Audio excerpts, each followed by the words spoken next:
Hello बच्चों, तो कैसे हैं आप लोग। लास्ट लेक्चर में हमने स्यूडो फोर्स का कंसेप्ट समझा था, फ्रिक्शन का बेसिक प्रॉपर्टी, बेसिक नेचर समझा था।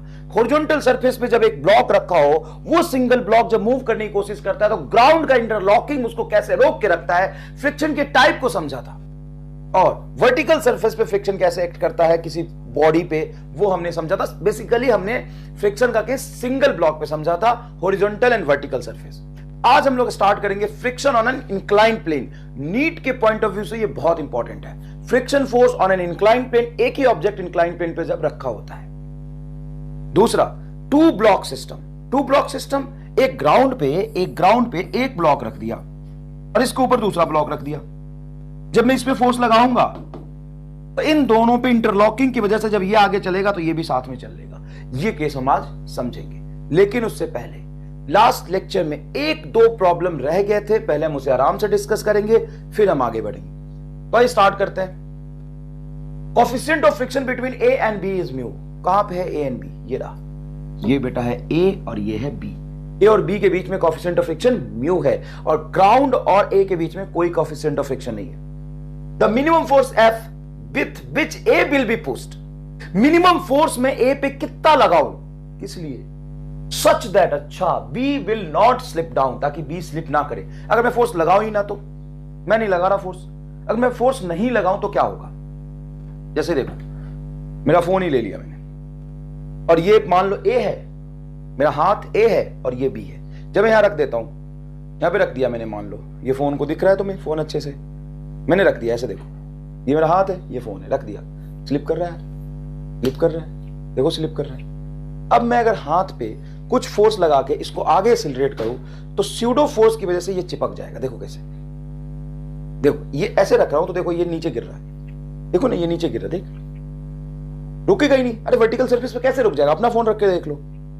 अब देखो काम करो, एक पहले फोन लो, रामलाल फोन उठाओ, ऐसे हाथ लो, इस पर रखो, फील करो फिजिक्स को, पहले तभी विजुअलाइज करोगे, तभी समझ आएगा। रख के छोड़ दो, सर नीचे गिर गया, रख के छोड़ दो नीचे गिर गया, सर रख के छोड़ दो नीचे गिर गया। अच्छा अब एक काम करो, ऐसे रखो और बहुत ज्यादा एक्सीलरेशन से आगे ले जाओ, देखो नहीं गिर रहा, देखो कहां गिर रहा, देखो नहीं गिर रहा, गिर रहा है क्या, गिर रहा है क्या? और जैसे ही रोकूंगा तो गिर गया, देखो इधर गिर रहा है क्या, गिर रहा है क्या, गिर रहा है क्या, गिर रहा है क्या, गिर रहा है क्या? और जैसे ही रोकूंगा तो गिर जाएगा, गया फोन। रोकने पे क्यों गिरा सर? और जब तक चल रहा था तब तक क्यों नहीं गिर रहा था?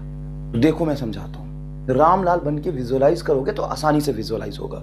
ये रहा रामलाल, ये रहा रामलाल, कहां बैठ गया? रामलाल हमेशा एक्सीलरेटेड फ्रेम के अंदर बैठ जाता है। जब वो अंदर बैठ के, और बात किसकी करनी है?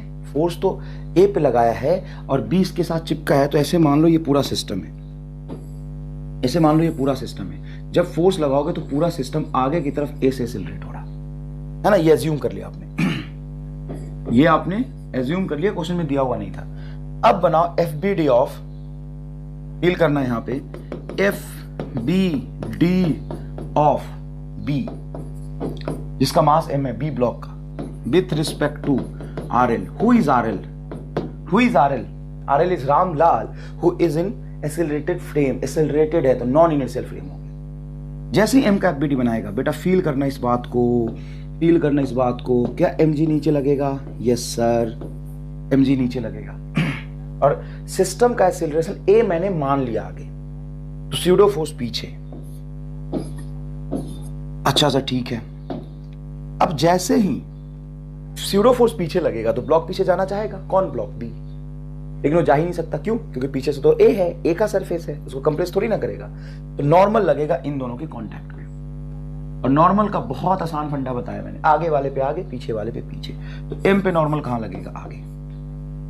तो एक्स एक्सिस में नेट फोर्स 0, क्योंकि रामलाल को जो अंदर है, रामलाल के रिस्पेक्ट में ये एक्सीलरेट करता हुआ दिखाई नहीं दे रहा, तो एक्स में नेट फोर्स 0, तो रामलाल कहेगा एम ए बराबर एन। बहुत आसान बात। अब वाई एक्सिस में ये स्लिप डाउन ना हो, देखो B will not slip down, B A के सरफेस पे स्लिप नहीं कर रहा, मतलब वाई एक्सिस में फोर्स 0 होना चाहिए, लेकिन वाई में ऊपर फोर्स लगाएगा कौन? तो रफनेस की वजह से ऊपर फ्रिक्शन लगेगा एफ आर। तो एफ आर की वैल्यू mg के बराबर होगी। लेकिन इस बात की क्या गारंटी है कि एफ आर बराबर एम जी होगा? एम जी तो कांस्टेंट है, एम जी तो एम जी है, लेकिन एफ आर कितना होगा कि एम जी को बैलेंस कर ले? एफ आर की मैक्सिमम लिमिट कितनी हो सकती है? औकात। और इस औकात की वैल्यू एम जी के बराबर या एम जी से ज्यादा होना चाहिए। सिंपल सी बात है ना। एम जी इसको नीचे स्लाइड कराने की कोशिश कर रहा, एम जी तो है वो, अरे एम जी तो है जो इन दोनों को चिपकने से हटा रहा। ये ए और बी चिपके पड़े, ए और बी चिपके पड़े, एम जी उनको हटा रहा, मैं नहीं चिपकने दूंगा। एम जी उनको हटा रहा, टेंजेंशियल डायरेक्शन में हटा रहा। तो वैसे ही फ्रिक्शन आएगा, बोलेगा अभी मैं हूं, फ्रिक्शन आएगा अभी मैं हूं, और मेरी वैल्यू अगर लिमिटिंग वैल्यू मेरी जो मैक्सिमम औकात है अगर एम जी के बराबर हो जाए तो कोई दिक्कत नहीं है, ठीक है ना। अगर उससे ज्यादा हो जाए तो भी कोई दिक्कत नहीं है, और कम हो जाए तो एम जी ले जाएगा। ये कंडीशन है बेटा। फ्रिक्शन फोर्स की वैल्यू क्या होती है? तो यहां से आप देख सकते हैं, बहुत बचा नहीं है, म्यू एन। फ्रिक्शन फोर्स कितना होता है लिमिटिंग? म्यू एन, और एन एम ए है, तो ये हो जाएगा म्यू एम ए बराबर एम जी। यही तो बात है बेटा। यहां पे देखो ना, ये एम जी के बराबर रख दिया, एम से एम कटेगा तो ए बराबर जी बाई म्यू। मतलब अगर ये सिस्टम का एक्सेलरेशन जी बाई म्यू के इक्वल हो गया तो कोई दिक्कत नहीं आएगी। जी बाई म्यू के इक्वल हो गया तो कोई दिक्कत नहीं आएगी। लेकिन इतना एक्सेलरेशन देना किसको है? ए और बी के कंबाइंड सिस्टम को। तो फोर्स कितना लगाना पड़ेगा? तो फोर्स बराबर होता है mass into acceleration, capital M plus small m into acceleration की value g by mu into acceleration की वैल्यू जी बाई म्यू। ये होगा आपका सही जवाब। Capital M plus small m, capital M plus small m, g by mu answer. समझ में आया कि नहीं आया? चलो ठीक है। बहुत इंपॉर्टेंट क्वेश्चन था इसलिए हमने डिस्कस किया। आगे देखो, find minimum force required to move this object. Capital M का मास है, ग्राउंड पे रखा है, ये देखो, बट ग्राउंड, और इनके बीच में इंटरलॉकिंग है। कैसे पता सर इनके बीच में इंटरलॉकिंग है? अरे भैया म्यू का मतलब इंटरलॉकिंग ही तो होत है। अरे म्यू का मतलब का होत है? म्यू का मतलब इंटरलॉकिंग होता है। देखा इंटरलॉकिंग बा इन दोनों के बीच में, ये रहा, ए और बी के बीच में इंटरलॉकिंग है, बहुत जबरदस्त तगड़ा इंटरलॉकिंग है। अब मेरे से पूछा है कि मिनिमम फोर्स कितना लगाऊं? Find minimum force required to move this object. अरे तो पुरानी कहानी है, मिनिमम फोर्स मैं उतना ही लगाऊंगा जितना फ्रिक्शन की मैक्सिमम लिमिट है। वो तो पहले ही निकाल लेते थे हम सर, ऊपर ऊपर नॉर्मल, नीचे एम जी। सीधा देखो देखो देखो देखो देखो देखो देखो, ये ऊपर नॉर्मल, नीचे एम जी, सीधा सीधा दिख रहा है। आगे फोर्स लगाओगे एफ, पीछे फ्रिक्शन। तो इसको मूव करा लेने के लिए जो फ्रिक्शन होना चाहिए वो लिमिटिंग फ्रिक्शन के बराबर या ज्यादा होना चाहिए। तो मिनिमम पूछा है तो लिमिटिंग के बराबर होना ही चाहिए, मिनिमम पूछा है तो लिमिटिंग के बराबर होना ही चाहिए। तो आप लिखेंगे एफ आर बराबर म्यू एन। अरे sorry, F is equal to F R, और एफ आर की वैल्यू होगी म्यू एन, और एन एम जी के बराबर है। तो सर ये जो अप्लाइड फोर्स है वो लिमिटिंग फ्रिक्शन के बराबर होना चाहिए था, और वो हो जाएगा आपका म्यू एम जी। वो कितना हो जाएगा? Mu M G. समझ में आया? हाँ सर बुझाया। अरे समझ में आया, बुझाया, ये है बात, है ना? ठीक है। लेकिन 4 ऑप्शन में ये ऑप्शन तुम्हें पहला ही मिलेगा और ये गलत होगा। और यही तो आपने सीखा अभी तक। कैसा पागल मास्टर है, खुद ही पढ़ा रहा है, खुद ही गलत बोल रहा है। यही तो पढ़ा है ना मैंने। लेकिन यहां पे एक टेक्निकल फॉल्ट है, उसको आराम से समझो। ये थोड़ा केस बढ़िया है, समझना। Find minimum force required to move this object. क्या हॉरिजॉन्टल डायरेक्शन में मैं इस पे फोर्स लगाऊंगा, that will be minimum. Horizontal direction में मैं लगाऊंगा तो दैट विल बी मिनिमम। और क्या, एक ऑब्जेक्ट अगर यहां पे रखा है, मान लो म्यू है, तो इसको ऐसे इधर से खींचोगे तभी तो मिनिमम होगा। अच्छा मैं ऐसे खींचू दूं, ऐसे धक्का दे दूं। अच्छा एफ से आगे खींचना और धक्का देना एक ही बात है ना। इधर से एफ लगाओ, इधर से एफ लगाओ, एक ही बात है ना, आगे ही लग रहा है ना। तो इसको ऐसे धक्का देकर चलाना आसान होगा कि मैं इसको ऐसे धक्का मारता हूं उतनी से। तो किससे जल्दी चलेगा, इससे कि इससे? तो ये कौन सा फोर्स लगाने का तरीका है? तरीका नहीं है। जैसे मान लो तुम अगर स्कूल में पढ़े होगे बढ़िया सीबीएसई बोर्ड वाले में, नहीं सर हम तो चरवाहा में पढ़े हैं। सीबीएसई बोर्ड वाले स्कूल जो होते हैं ना बढ़िया, जिसमें ग्राउंड होता है, घास होता है, उसमें घास काटने की मशीन अलग से आती है। हमारे ग्राउंड का सारा घास तो गाय खा जाता है, काटेगा कौन?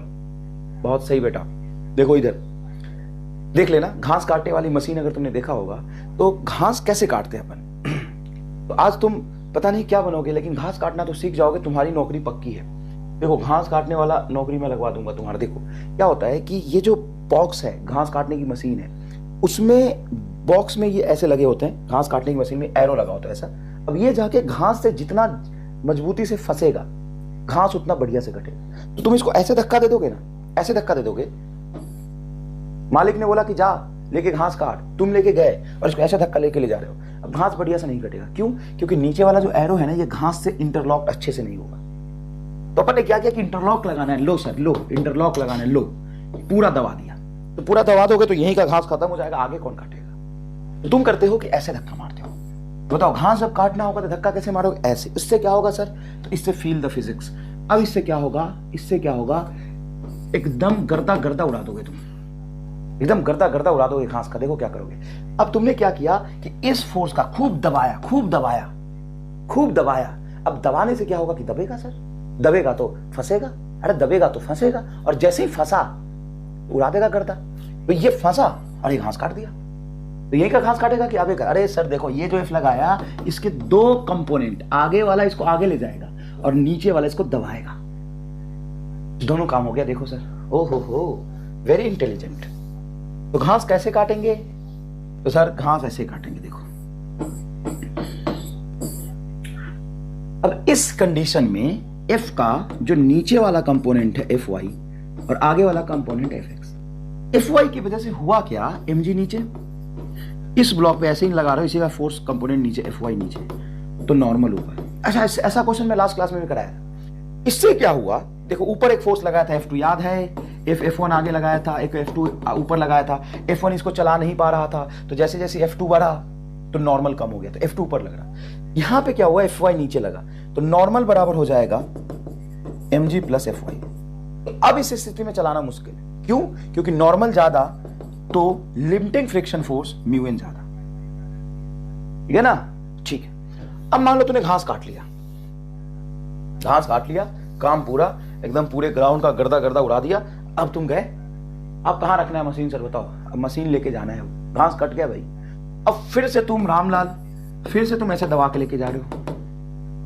वैसे दबा के ले जाओगे तो ये तो मशीन हाथ से फंसाई है, अब तुम लेके जा रहे हो, फिर ले जाने में दिक्कत होगी। अब देख रहे हो ना, यहाँ पे जो एफ वाई है वो नॉर्मल को बढ़ा रहा है। तो सर अब कैसे ले जाए मशीन बताओ? तो मशीन में एक बांधो रस्सी, रस्सी बांध के ऐसे पकड़ो टेढ़ा ऐसे, और ऐसे ऐसे ले जाओ। इससे क्या होगा सर? इससे क्या हो जाएगा? इससे क्या होगा कि जब तुम इसको ऐसे खींचोगे तो इस फोर्स के दो कंपोनेंट, एक एफ एक्स, एक एफ वाई। ओ हो सर, इससे तो कुछ लग रहा है कि अच्छा हुआ है। हाँ भाई, तो जब मशीन ले जाना होगा ग्राउंड से, तो तुम चाहोगे कि ये जो फंसे हैं, ये जो चिपका पड़ा है दोनों, घास और मशीन दोनों, मतलब घास और मशीन जो चिपका पड़ा है उसको अलग करें। अलग करने के लिए ऊपर खींचना होगा। ऊपर खींचने के लिए इस फोर्स का एक कंपोनेंट ऊपर होगा। तो पूरा ही अलग ना कर दे, तो पूरा अलग कर दोगे तो आगे लेके कौन जाएगा बे? मशीन को लेके जाना कि अलग करना है? बस इनको चिपके हुए से घास और मशीन को जो चिपके उसको अलग ही करना कि आगे लेके जाना है? सर आगे लेके जाना था तो ऐसे खींच लेते ना सर आगे, और फिर अलग भी तो थोड़ा करना है, तो ऐसे खींचेंगे। फील आया कि नहीं आया? एकदम बढ़िया। तो देखो अब ऐसा हुआ कि अगर तुमसे पूछे या फोर्स अप्लाई कर दे, अभी तक जितने सवाल मैं कर रहा था तो मैं इधर फोर्स दे रहा था और तब तुमसे पूछा था कि बताओ इसकी वैल्यू कितनी होगी, तो तुम इससे कंपेयर कर रहे थे। इफ अप्लाइड फोर्स, समझना इस बात को, if applied force in horizontal direction, horizontal direction, वहां पे पहले ही एरो बना देता हॉरिजॉन्टल डायरेक्शन में, या तुमसे पूछता कि हॉरिजॉन्टल डायरेक्शन में लगा के कितना मिनिमम फोर्स चाहिए, then F minimum is mu M G. But सिर्फ एफ मिनिमम लिखा हो तो ये सही नहीं होगा। क्या होगा? आइए एफबीटी बनाए, आइए एफबीटी बनाए। यहीं पे बना ले बेटा, चलो यहां पे बैठा तुम्हारा कल्लू। सर इसका नाम कल्लू क्यों है? हमें तो कल्लू पसंद नहीं। जो ग्राउंड में बैठेगा वो कल्लू, जो ग्राउंड में बैठेगा कल्लू, और जो एसिलेटेड फ्रेम में बैठेगा वो रामलाल। तो इसको देखा, तुमने फोर्स लगाया इधर, तो इधर क्यों लगाया है अभी अभी सब समझाया है। एफ का कंपोनेंट एक होगा हाफ कॉस थीटा और एफ का होगा हाफ साइन थीटा, और एक होगा नीचे एम जी। सर ये क्यों? Gravitational force. और जैसे ही एफ कॉस थीटा से आगे चलना चाहेगा फ्रिक्शन इसको रोकेगा। देखो वाई एक्सिस में अगर फोर्स बैलेंस करोगे, net force along Y axis must be 0। अरे ऊपर वाला नीचे वाला फोर्स बराबर होगा ना, हवा में थोड़ी ना उड़ाना इसको। मशीन है तो वैसे उठा के ले जाके थोड़ी ना रख देगा, बहुत भारी होता है। तो देख ऊपर में एफ साइन थीटा और ऊपर में ही नॉर्मल। अरे ये नहीं बताया, देखो ऊपर वाले ऑब्जेक्ट पे नॉर्मल ऊपर लगता है, ऊपर में एफ साइन थीटा ऊपर में नॉर्मल प्लस एम जी, तो नॉर्मल बराबर होगा M G minus F sine theta. ये एक इक्वेशन बनेगा, बिल्कुल सही बात है, एक इक्वेशन बनेगा, ठीक है। उसके बाद एक्स एक्सिस में भी जस्ट अबाउट टू मूव का कंडीशन है, जस्ट मोशन में आने ही वाला है, तो जो अप्लाइड फोर्स है एफ कॉस थीटा वो लिमिटिंग फ्रिक्शन फोर्स के इक्वल होगा। लिमिटिंग मतलब म्यू एन मतलब एन की वैल्यू यहां रख देंगे, तो F cos theta is equal to mu और एन है तुम्हारा M G minus F sine theta. में एफ चाहिए, यहां भी एफ यहां भी एफ, तो इस म्यू को अंदर ले जाओ, एफ को इधर ले आओ, तो एफ कॉस थीटा ये आएगा म्यू एफ साइन थीटा, इधर तो एफ बाहर, तो mu sine theta is equal to mu M G. तो ये जो एफ आया वो होगा म्यू एम जी बटा cos theta plus mu sine theta. क्या ये हमारा आंसर है? नहीं। क्यों नहीं सर? तो इस बात की क्या गारंटी है कि ये कम होगा इसके कंपेयर में? ये म्यू एम जी से कम होगा, इस बात की क्या गारंटी? क्या पता इन दोनों को ऐड करके साइन थीटा कॉस थीटा की वैल्यू इधर भी कुछ आ जाए 0.7, इधर भी आ जाए कुछ 0.7, तो एक से ज्यादा हो जाए, अच्छा कम हो जाए, सॉरी ये 0 से कम हो जाए, 0 से कम से डिवाइड करोगे तो वैल्यू बढ़ जाएगा। इस बात की क्या गारंटी है कि ज्यादा ही होगा? ये बताओ, ज्यादा ही होगा या फिर सॉरी कम ही होगा, इस बात की क्या गारंटी है? गारंटी तो नहीं है। अब यहाँ पे मैक्सिमा मिनिमा का कंसेप्ट लगाना, तो घबराना नहीं है। मैं पहले एक कंसेप्ट सिखा दूं आपको। कहीं भी a sine theta plus B cos theta का फॉर्मेट हो, साइन और कॉस प्लस में आपको दिखाई दे, तो याद रखिएगा इसका मैक्सिमम वैल्यू होता है, ट्रिगोनोमेट्री में पढ़ना होता है, आपका काम बस इतने से चल जाएगा। y is equal to A sine theta plus B cos theta, तो इसका मैक्सिमम वैल्यू होता है root under A square plus B square. जब आओ यहां देखो, मैं कह रहा हूं कि इसको मिनिमम करना है सर, मैक्सिमम नहीं करना है, इसको मिनिमम। अब मिनिमम म्यू एम जी तो कांस्टेंट है, म्यू एम जी को मैं कैसे चेंज कर दूं? मास ही हटा दूं क्या? मुझे आसानी से लेके जाना है तो कम मास की बात करूं ना।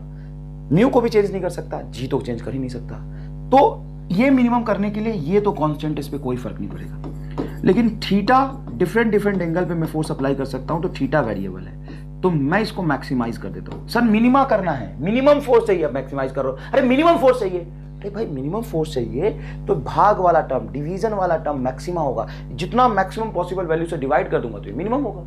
और इसका मैक्सिमम वैल्यू यहां से कंपेयर करो, साइन थीटा का मल्टीपल ए, कॉस थीटा का बी, साइन थीटा का म्यू, कॉस थीटा का 1, साइन थीटा का म्यू। देखो ये ए की वैल्यू क्या है, देखो म्यू, बी की वैल्यू क्या है 1, तो ये एफ मिनिमम आ जाएगा म्यू एम जी बटा root under mu square plus 1। This is minimest, एकदम मिनिमम वैल्यू। ये तुम्हारा रिक्वायर्ड आंसर है। ये ऑप्शन चौथे में देंगे, पहला ऑप्शन में यही चिपका देते हैं, बच्चा ये इमोशनल होकर कर देता है। ये आंसर होगा, लेकिन फोर्स हॉरिजॉन्टल में है तो, फोर्स हॉरिजॉन्टल में है तो, अगर सिर्फ फोर्स बोल दिया कि मिनिमम फोर्स बताओ, मिनिमम फोर्स यहां से कुछ थीटा एंगल पे लगाए, and this is the correct answer. Feel आया इस बात का?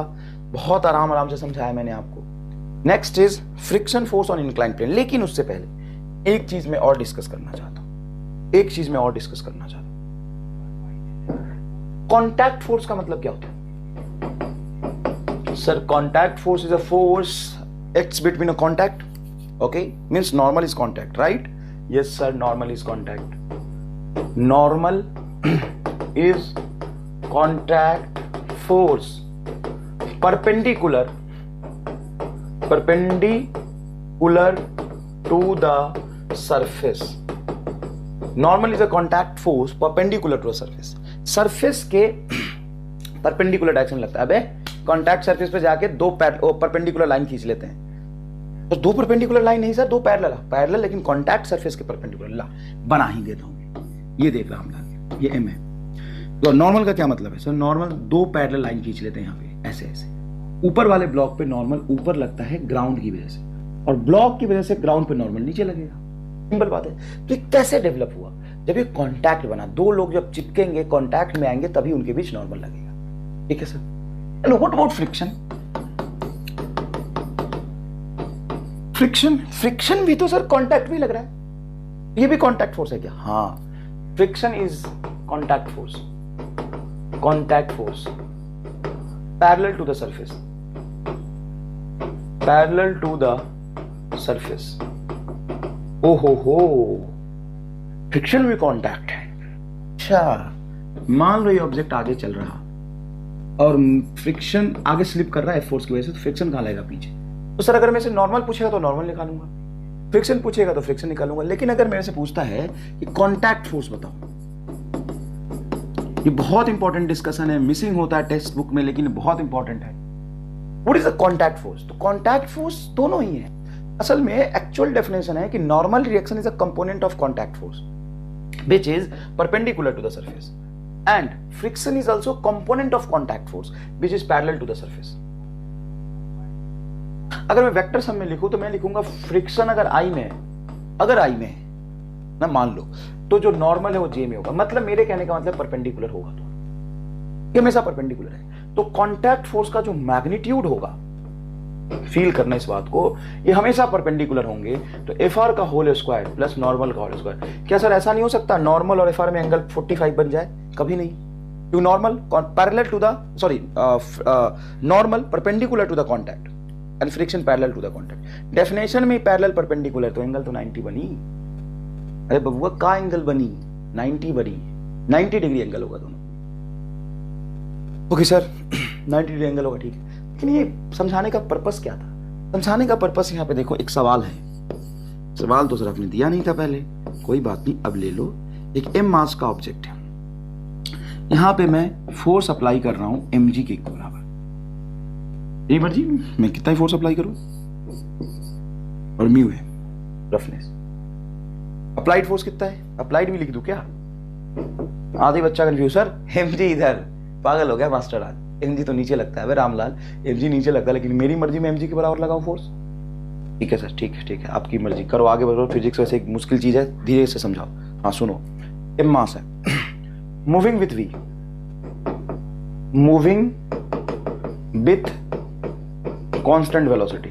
अरे यार, जब मैं इस पे फोर्स लगाऊंगा तो कांस्टेंट वेलोसिटी से कैसे चलेगा?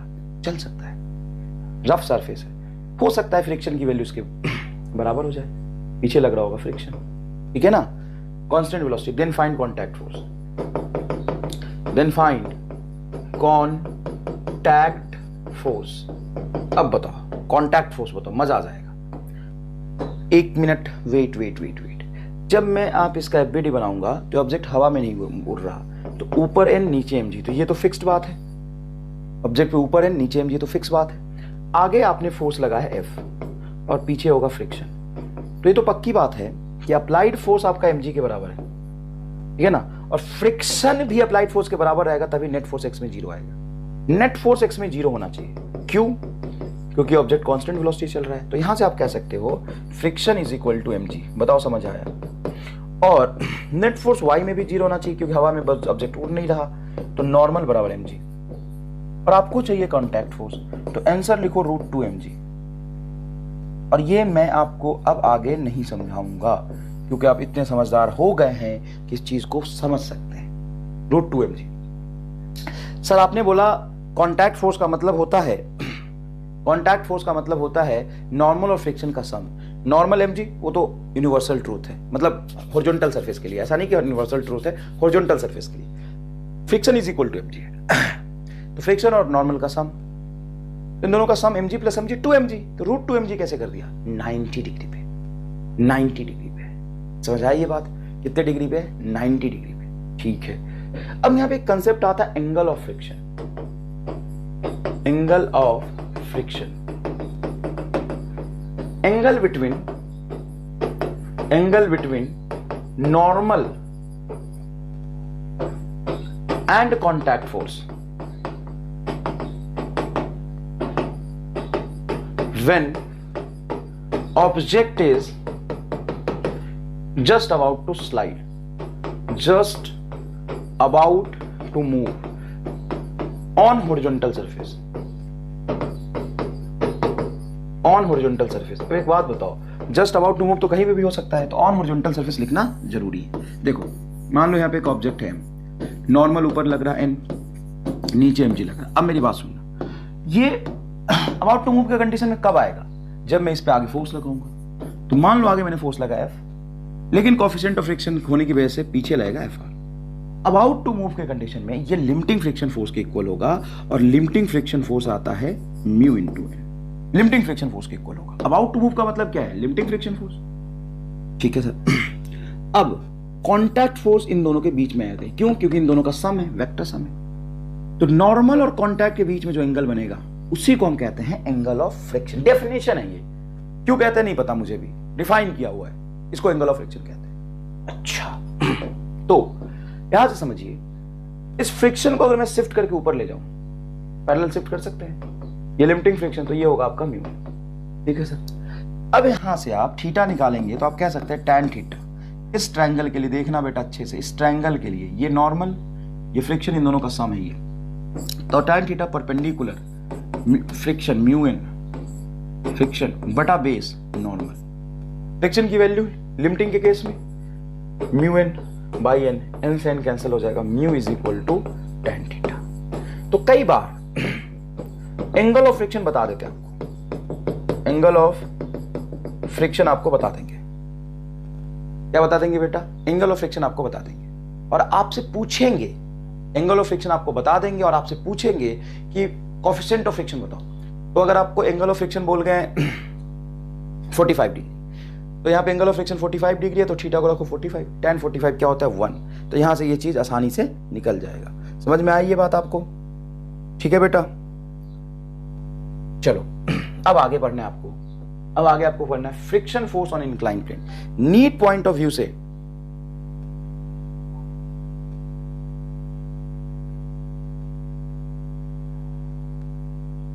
एक मिनट बेटा, ये क्या हो गया?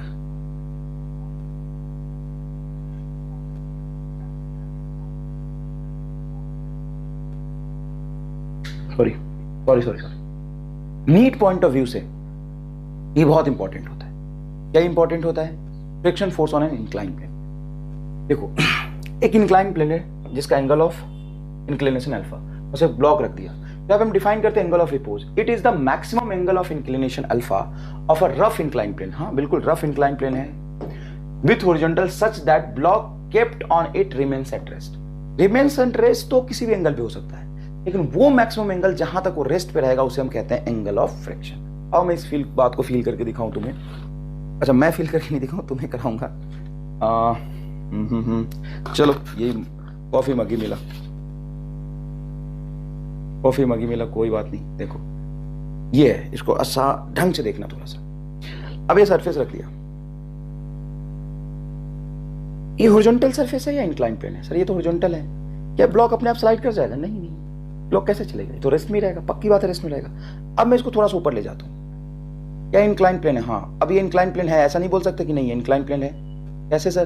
तो यार देखो ना, ये एंगल ऑफ इंक्लिनेशन बन गया। क्या ऑब्जेक्ट चल रहा? नहीं, चलना चाहिए था क्या? हाँ, mg का एक कंपोनेंट इंक्लाइन प्लेन के लॉन्ग आगे। अभी mg का कंपोनेंट बोलो, mg नीचे, तो mg का कंपोनेंट हॉरिजॉन्टल डायरेक्शन में होता है 0। अब जैसे मैं ऊपर करा, जैसे मैं इसको ऊपर करा तो mg का एक कंपोनेंट इधर आ गया। mg का एक कंपोनेंट इसको चलाने की कोशिश कर रहा था, लेकिन ये चला नहीं। क्यों नहीं चला बाद में बताऊंगा, नहीं चला। तो मैं थोड़ा सा एंगल ऑफ इंक्लिनेशन और बढ़ाया, अभी भी नहीं चला। मतलब रेस्ट पे रह सकता है इतने एंगल पे, और बढ़ाया, अभी भी नहीं चला। अरे और बढ़ाया, अभी भी नहीं चला। मैं बढ़ा रहा हूं भाई, तुम्हें पता नहीं चला। देख, बढ़ गया, बहुत बढ़ चुका है अब तो। अभी भी नहीं चला, अभी भी नहीं चला। ओ ओ हो, यहां पे देखो, यहां पे नहीं रुकेगा, यहां पे नहीं रुक रहा। अब इस एंगल पे चल गया, मतलब ये मैक्सिमम एंगल था जहां पे वो रेस्ट में रह सकता था।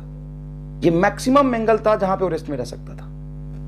इसे कम नहीं चलेगा, नहीं चलेगा, नहीं चलेगा। अब यहां पे नहीं चल रहा, नहीं चल रहा, नहीं चल रहा। उसी एंगल को जैसे ही ये पहुंच, देखो चल गया। तो इस एंगल को जहां तक वो मैक्सिमम रेस्ट में रह सकता है उसको हम कहते हैं angle of repose. Angle of repose, जो अल्फा यहां पे डिफाइंड है। तो उसका वैल्यू कितना होगा और उससे कम एंगल पे ऑब्जेक्ट क्यों नहीं चल रहा था, उससे ज्यादा एंगल पे ऑब्जेक्ट क्यों चल जाएगा, उसकी एनालिसिस करो। आओ बताते हैं। तो एफबीटी कौन बनाएगा बताओ, रामलाल या कल्लू? कल्लू बनाएगा।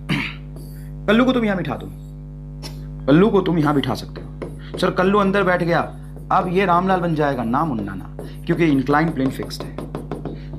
फ्री इंक्लाइन प्लेन नहीं है रामलाल, फ्री इंक्लाइन प्लेन नहीं है। कैसा है ये? फिक्स्ड है। अंदर बैठ जाओ, तुम कुछ भी बन के बैठो, इससे रिलेटेड तो है नहीं ना इंक्लाइन प्लेन, तुम रेस्ट में हो। तो इस पे एक फोर्स लगाओगे mg नीचे, वेरी गुड। एक फोर्स आएगा mg sin थीटा इधर, दैट्स आल्सो गुड। एक आएगा इधर mg cos theta, this is also good, कोई स्यूडो नहीं है। एक आएगा नॉर्मल इधर, दिस इज आल्सो गुड। अब mg sin थीटा इसको चला देगा। अरे कैसे भैया, अभी फ्रिक्शन है ही, अभी फ्रिक्शन का करी कि दोनों को चिपका के रखी, ये फ्रिक्शन का करी कि दोनों को चिपका के रखी। फ्रिक्शन का काम है दोनों को चिपका के रखने का, इंटरलॉकिंग है। mg sin थीटा इसको चलाने की कोशिश कर रहा, लेकिन ये फ्रिक्शन ऊपर लग जाएगा और ये फ्रिक्शन रुकेगा।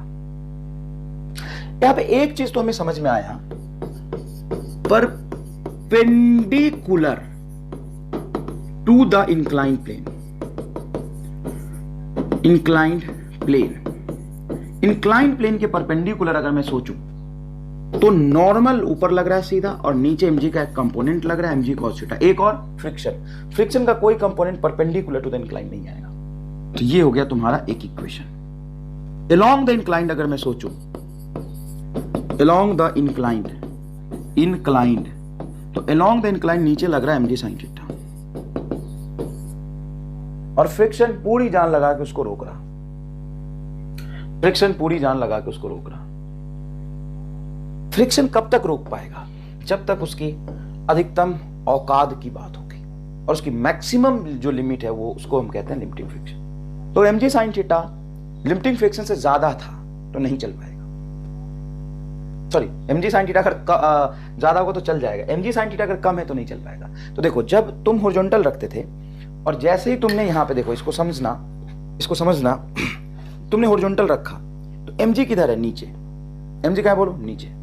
अब जैसे टेढ़ा करोगे तो नीचे mg का एक कंपोनेंट इंक्लाइन प्लेन के लॉन्ग आएगा mg sin थीटा। ये mg sin थीटा इसको चलाना चाह रहा, लेकिन थीटा कम होने की वजह से sin थीटा की वैल्यू कम होती है, तो mg sin थीटा कम होगा। mg sin थीटा कम है तो इसकी औकात नहीं कि चला ले, एफ लिमिटिंग बहुत ज्यादा था। लेकिन जैसे जैसे थीटा बढ़ता गया, mg sin थीटा बढ़ा, एक ऐसा सिचुएशन आएगा ये दोनों बराबर हो जाएंगे, तो जस्ट अबाउट टू मूव का केस आ जाएगा। Just about to move, just about to move के केस में बहुत आराम से बेटा एक बात फील करना कि mg sin theta mu into N के इक्वल होगा, और n है mg cos थीटा, n को mg cos थीटा रख दो, तो mg sin theta is equal to mu mg cos theta. Sir आपने तो अल्फा लिया था, यहां पे मैं थीटा पे बात कर रहा हूं, इंक्लाइन प्लेन यहां पे थीटा ले ले, चल अल्फा लिया था, थीटा मान लो, ये नाम है बस यार, थीटा अल्फा बीटा कुछ भी हो सकता है, वो मैंने चेंज ही कर दिया, चलो थीटा ले लिया, क्योंकि अब इतना जगह तो नहीं एंगल चेंज करूंगा, mg से mg कट गया, cos को इधर ले आओ तो tan थीटा बराबर म्यू, और ऑब्जेक्ट जस्ट टू अबाउट के केस में आया, वो कंडीशन है कि tan थीटा म्यू के बराबर होना चाहिए। वहीं पे जो थीटा होता है उसको हम कहते हैं angle of repose. Just about to case में थीटा को हम कहेंगे angle of repose, angle of repose, and that is equal to tan inverse mu. और वो चलेगा या रुकेगा ये मास पे डिपेंड नहीं करता। ऐसे कैसे सर? मास जितना भारी होगा mg ज्यादा होगा, मास जितना भारी होगा mg ज्यादा होगा, लेकिन फ्रिक्शन में भी तो म्यू n आएगा और n में mg cos थीटा है। ऑब्जेक्ट चलेगा या नहीं चलेगा ये डिसाइड करेगा म्यू और tan थीटा की वैल्यू, और म्यू और tan थीटा में कहीं मास नहीं है। इसको और आराम से फील कराऊंगा, पहले इतना समझ में आया, इसी को कहते हैं हम लोग एंगल ऑफ रिपोज। तो एक चीज फील करो कि म्यू बराबर tan थीटा तो यहां भी आया था, इसको एंगल ऑफ फ्रिक्शन बोला था, इसको एंगल ऑफ रिपोज बोल रहे हैं। दोनों केस में म्यू बराबर tan थीटा है? नहीं बेटा, दोनों केस में म्यू बराबर tan थीटा आया है। Numerically they are same, numerically उनका formula looks like same, but they are not physically same, they are not physically same. Why not physically same? ये इंक्लाइन प्लेन का एंगल ऑफ इंक्लिनेशन है, वो contact force और normal के बीच का angle है, numerically same है but they are not physically same. हो इतना ज्यादा अंग्रेजी एक साथ, इधर देखो,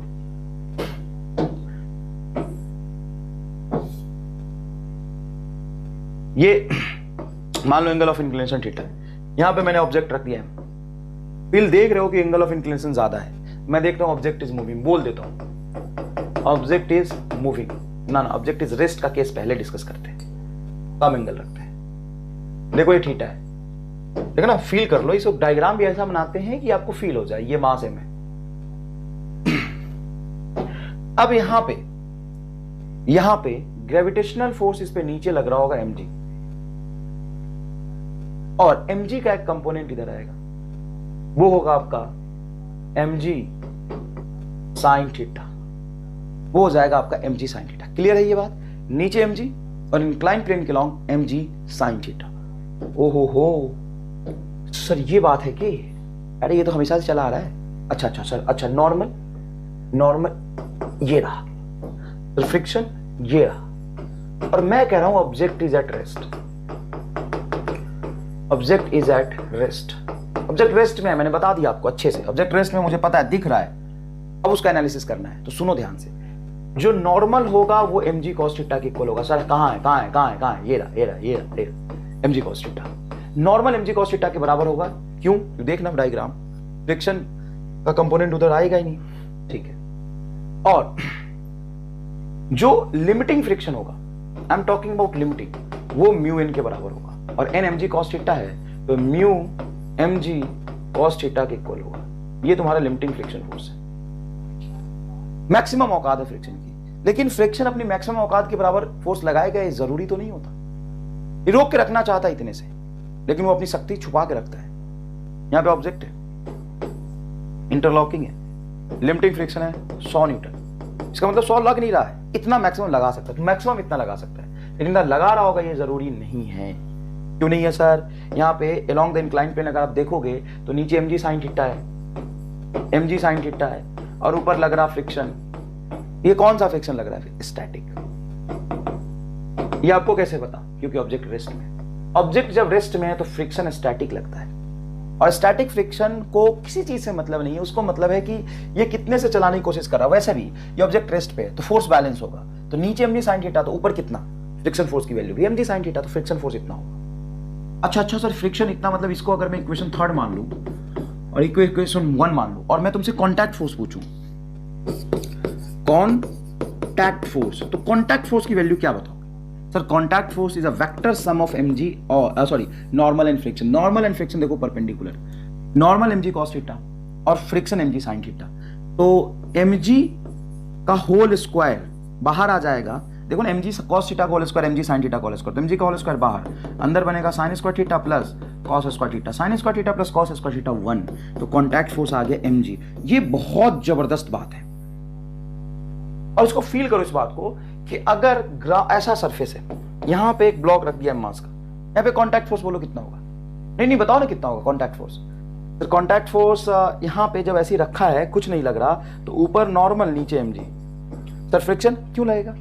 मोशन की टेंडेंसी नहीं, तो कॉन्टैक्ट बोलो mg के बराबर। अब तुम उसको थोड़ा टेढ़ा कर दो, ये नहीं चल रहा तो अभी भी कॉन्टैक्ट mg के बराबर, इंक्लाइन प्लेन में भी कॉन्टैक्ट mg के बराबर। कैसे बताओ? तो ये नॉर्मल इधर है mg cos थीटा के बराबर, और ये फ्रिक्शन चल नहीं रहा, तो फ्रिक्शन की वैल्यू mg sin थीटा के बराबर होगी, mg sin थीटा के बराबर होगी, और ये नॉर्मल इधर, फ्रिक्शन इधर, ये दोनों मिलके कॉन्टैक्ट डिफाइन करेगा, और कॉन्टैक्ट की वैल्यू mg के बराबर आएगी, और आनी भी चाहिए। तो ये बात तो नहीं समझ में आनी क्यों चाहिए? आ गई वो अलग बात है, आनी क्यों चाहिए है? तो सुन, इस पे टोटल कितने फोर्स लग रहे हैं, काउंट करके बता। 3 फ्रिक्शन, नॉर्मल, mg। यहां देख ले, फ्रिक्शन एक अकेला फोर्स है, नॉर्मल एक अकेला फोर्स है, और mg एक फोर्स है। अब तुम कह रहे हो ऑब्जेक्ट रेस्ट पे है, तो नेट फोर्स 0 होगा, नेट फोर्स 0 होगा, तो इन दोनों का वेक्टर सम इन दोनों का वेक्टर सम mg के बराबर होना चाहिए। 3 फोर्स का सम 0 है, तो इन दोनों को जोड़ के तीसरे के इक्वल एंड अपोजिट होगा, तभी तो नेट फोर्स 0 हो पाएगा। देख, मान ले लग रहा 10, ये लग रहा कुछ, ये लग रहा कुछ, नेट फोर्स 0 करने के लिए इन दोनों का सम करने के बाद 10 आना चाहिए और अपोजिट में आना चाहिए, तभी तो नेट फोर्स 0 हो पाएगा रामलाल। तो पता था, अगर फील करके देखोगे फिजिक्स को, ये सिर्फ फॉर्मूले से नहीं कंसेप्ट से देखोगे, तो कॉन्टैक्ट फोर्स mg के बराबर होगा, ये हमें पता था। अच्छा ठीक है सर, रेस्ट में कहानी समझ आ गया। ओके, अगर object is sliding, object is moving, sir ये केस थोड़ा मुश्किल जा रहा, थोड़ा सा मुश्किल जा रहा। ये थीटा है, यहां पे ऑब्जेक्ट रख दिया, ऑब्जेक्ट स्लाइड कर रहा, तो यहां पे जो mg sin थीटा होगा शायद वो इसके मैक्सिमम लिमिटिंग औकात से भी ज्यादा हो गया, मतलब लिमिटिंग से बन गया काइनेटिक, क्योंकि स्लाइड कर रहा, मूविंग लिख दिया मैंने, मूविंग लिख दिया मैंने। यहां पे नॉर्मल की वैल्यू कितनी होगी, नॉर्मल का क्या पूछना, वो तो mg cos थीटा ही होगा। इधर है इधर mg, 4 बार तो डायग्राम बना लिया है मैंने, वो तो mg cos थीटा ही होगा। समझ आया ये बात? नेक्स्ट देखो, अब जब मैं इसका डायग्राम बनाऊंगा यहां पे, तो ये हो जाएगा mg, ये हो जाएगा mg cos थीटा और ये हो जाएगा नॉर्मल, इसलिए मैंने नॉर्मल को mg cos थीटा लिखा। ठीक है सर, ठीक है ठीक है ठीक है। अब जब ये ब्लॉक नीचे स्लाइड करेगा तो फ्रिक्शन काइनेटिक लगेगा, और काइनेटिक फ्रिक्शन होता है म्यू एन। ये दोनों फोर्स बराबर नहीं है, mg sin थीटा ज्यादा हो गया है, तो तुम बोलोगे mg sin थीटा माइनस ऊपर वाला kinetic friction mu mg cos theta बराबर ma is equal to ma। m से m कैंसिल होगा, m से m कैंसिल होगा, ये होगा g sin theta minus mu g cos theta is equal to ma। Sorry, mass तो कट गया, इतने एसिलेशन से चलेगा, इतने एसिलेशन चलेगा, ठीक है ना। अगर यहां पे कॉन्टैक्ट फोर्स डिफाइन करते हो, क्या डिफाइन करते हो, कॉन्टैक्ट फोर्स, तो कॉन्टैक्ट फोर्स इन दोनों का वेक्टर सम होगा। वेक्टर सम आ जाएगा, एक है mg sin थीटा का स्क्वायर और दूसरा है बेटा म्यू mg cos थीटा का स्क्वायर। यहां से आप देखिए तो mg तो बाहर निकल जाएगा, कोई दिक्कत नहीं है, लेकिन ये sin स्क्वायर थीटा और ये म्यू cos स्क्वायर थीटा रह जाएगा, ठीक है ना। mg तो क्या हो जाएगा, बाहर निकल जाएगा।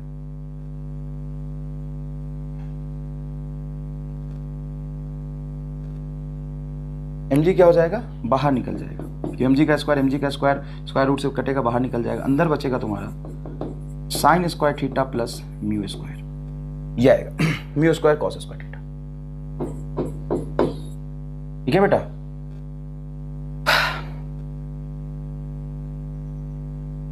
नॉर्मल की वैल्यू है mg cos theta, mg cos theta, तो ये हो जाएगा म्यू mg cos थीटा। गलत कर दिया, गलत का फील मुझे आ गया था, गलत का फील आ गया था, मैं पूरा समझाता हूँ। mg cos थीटा और फ्रिक्शन होगा तुम्हारा म्यू इंटू एन, तो ये हो जाएगा म्यू mg cos थीटा। अरे यार, कॉन्टैक्ट नॉर्मल और फ्रिक्शन का सम है, नॉर्मल में cos थीटा और फ्रिक्शन में म्यू एन, तो भी cos थीटा।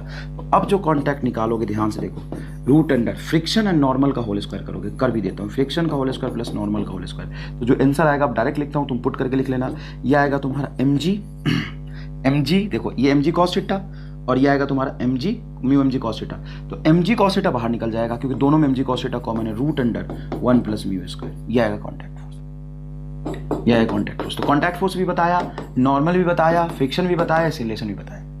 लेकिन अब तुम मुझे एक बात बताओ अपनी तरफ से, मैंने 3 केस बताए, क्योंकि ऑब्जेक्ट का 3 ही केस पॉसिबल है, चाहे हॉरिजॉन्टल सरफेस पे रखो, वर्टिकल पे रखो या इंक्लाइन पे रखो, 3 ही केस पॉसिबल है। रेस्ट में रहा, ये कंडीशन आया, ऐसे ऐसे हमने देख लिया, कॉन्टैक्ट फोर्स देख लिया, रेस्ट में एक्सीलरेशन क्या होगा, 0 होगा। स्लाइड कर रहा तो देखो, मैंने नॉर्मल भी देखा, mg भी देखा, कॉन्टैक्ट फोर्स भी देखा, एक्सीलरेशन क्या होगा, 0 होगा, क्योंकि रेस्ट में है। जब स्लाइड कर रहा तो नॉर्मल देखा, एक्सीलरेशन देखा, फ्रिक्शन देखा और कॉन्टैक्ट फोर्स देखा। क्या नहीं देखा बताओ, क्या नहीं देखा, सब कुछ तो देखा। अरे क्या नहीं देखा, सब कुछ तो देखा, लेकिन जितना भी देखा वो मुश्किल देखा। तुमने एक चीज नहीं देखा, बोलो बोलो, क्या नहीं देखा, क्या नहीं देखा, बताओ ना, क्या नहीं देखा। सर सब कुछ देखा, लेकिन फिजिक्स में जो है वो नहीं देखा। क्या है, एमआर स्टार कहां देखा, कहां देखा इसमें एमआर स्टार, कहां लगाया। Okay sir, MR star, yes yes yes, that was missing, yes. तो अब सर इसमें क्या एमआर स्टार लगाओगे, तो कहानी है। अब बताओ, अगर तुम इसमें एमआर स्टार लगा दोगे सर तो मोक्ष ही मिल जाएगा। बताओ, अगर मैं इसमें एमआर स्टार लगा दूं तो मोक्ष मिलेगा कि नहीं मिलेगा, बताओ, हाँ या ना में जवाब दो। इसमें तो पूरी कहानी है यार, इसमें एमआर स्टार जैसा क्या हो सकता है।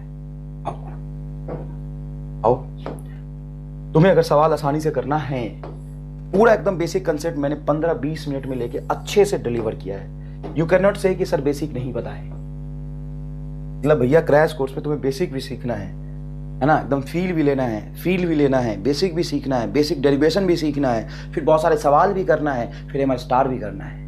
सारी उम्मीद हमसे ही करोगे? करो, हम पूरी तरह जान लगा के डिलीवर कर रहे हैं, लेकिन अगर कमी आप छोड़ते हो तो ये गलत होगा। अब भी पूरा जान लगाओ। और ये छोटे छोटे एक्सक्यूज जो आप देते हो ना कि सर टाइम नहीं मिल रहा, सबके लिए 24 घंटे का टाइम होता है। जिसको करना है ना उसको टाइम ज्यादा मिल रहा, जिसको नहीं करना है ना उसको टाइम नहीं मिल रहा। तो रिवीजन कैसे करें? 24 घंटा टाइम है, 24 आवर। सर 24 आवर पढ़ थोड़ी ना लेंगे, हमको ये भी काम है, वो भी काम है, वो भी काम है। सुनो ध्यान से, अगर तुम डॉक्टर बनना चाहते हो तो सिर्फ 5 महीने के लिए दुनिया से को भूल जाओ। ना तो कोई दोस्त है, ना कोई माँ बाप है, ना कोई रिलेटिव है, कौन जी रहा है, कौन मर रहा है, किसको क्या हो गया, कैसे चल रहा है, सब भूल जाओ। क्योंकि ये जो दिमाग है सबके पास बराबर है, ये जो दिमाग है सबके पास बराबर है। लेकिन सबके पास बराबर क्या नहीं है? वो दिमाग कंसंट्रेशन इक्वली डिस्ट्रीब्यूटेड है हर जगह, मतलब randomly distributed, I am sorry, randomly distributed है। ये जो दिमाग है सबके पास बराबर है, सबकी क्षमता और कैपेसिटी बराबर है, लेकिन ये दिमाग रैंडमली डिस्ट्रीब्यूटेड है 4 जगह पे। उसको ये भी सोचना, ये भी सोचना, दिमाग में कई तरह के ख्याल और डिस्ट्रैक्शन आते हैं। लेकिन जिसका दिमाग एक ही जगह पे कंसंट्रेटेड है वो है फिजिक्स, केमिस्ट्री, बायोलॉजी। वो सोते हुए, जगते हुए, खाते हुए, घूमते हुए, पढ़ते हुए हमेशा यही सोचता है। उसके लिए बहुत टाइम है, समय है। 24 घंटे में पता नहीं तुम कितना टाइम पढ़ रहे हो। 24 घंटे में कम से कम तुम्हें 12 to 13 आवर पढ़ना पड़ेगा, 12 से 14 घंटे पढ़ना पड़ेगा। इतना नहीं पढ़ रहे हो तो कोई मतलब नहीं, इतना तो हम काम कर रहे हैं, इतना देर काम हम कर रहे हैं। और हमें क्या मिलने वाला है? हम जहां खड़े हैं आज, जिस बोर्ड पे लिख रहे हैं, अगले साल भी तुम आओगे, कहीं कॉलेज में हो जाओ, चले जाओगे, कहीं मिलने आओगे, तुम यही कलम घसते रहेंगे, यही लिखते मिलेंगे तुम्हें, हम कहीं नहीं जाएंगे। जाना किसको है? तुम्हें। तो एक बात बताओ, ईमानदारी से एक बात बताओ, तुम्हें हमसे ज्यादा मेहनत करने की जरूरत है कि कम? देखो, जितना फिजिक्स मुझे आता है उतना ही लगभग तुम्हें सीखना पड़ेगा। जितना बायोलॉजी वाले टीचर को बायोलॉजी आता है लगभग उतना ही सीखना पड़ेगा। केमिस्ट्री जितना आता है लगभग उतना ही सीखना पड़ेगा। तुम्हारा काम ज्यादा है, बहुत मुश्किल है, और इसका इनाम भी तुम्हें उतना ही बड़ा मिलेगा।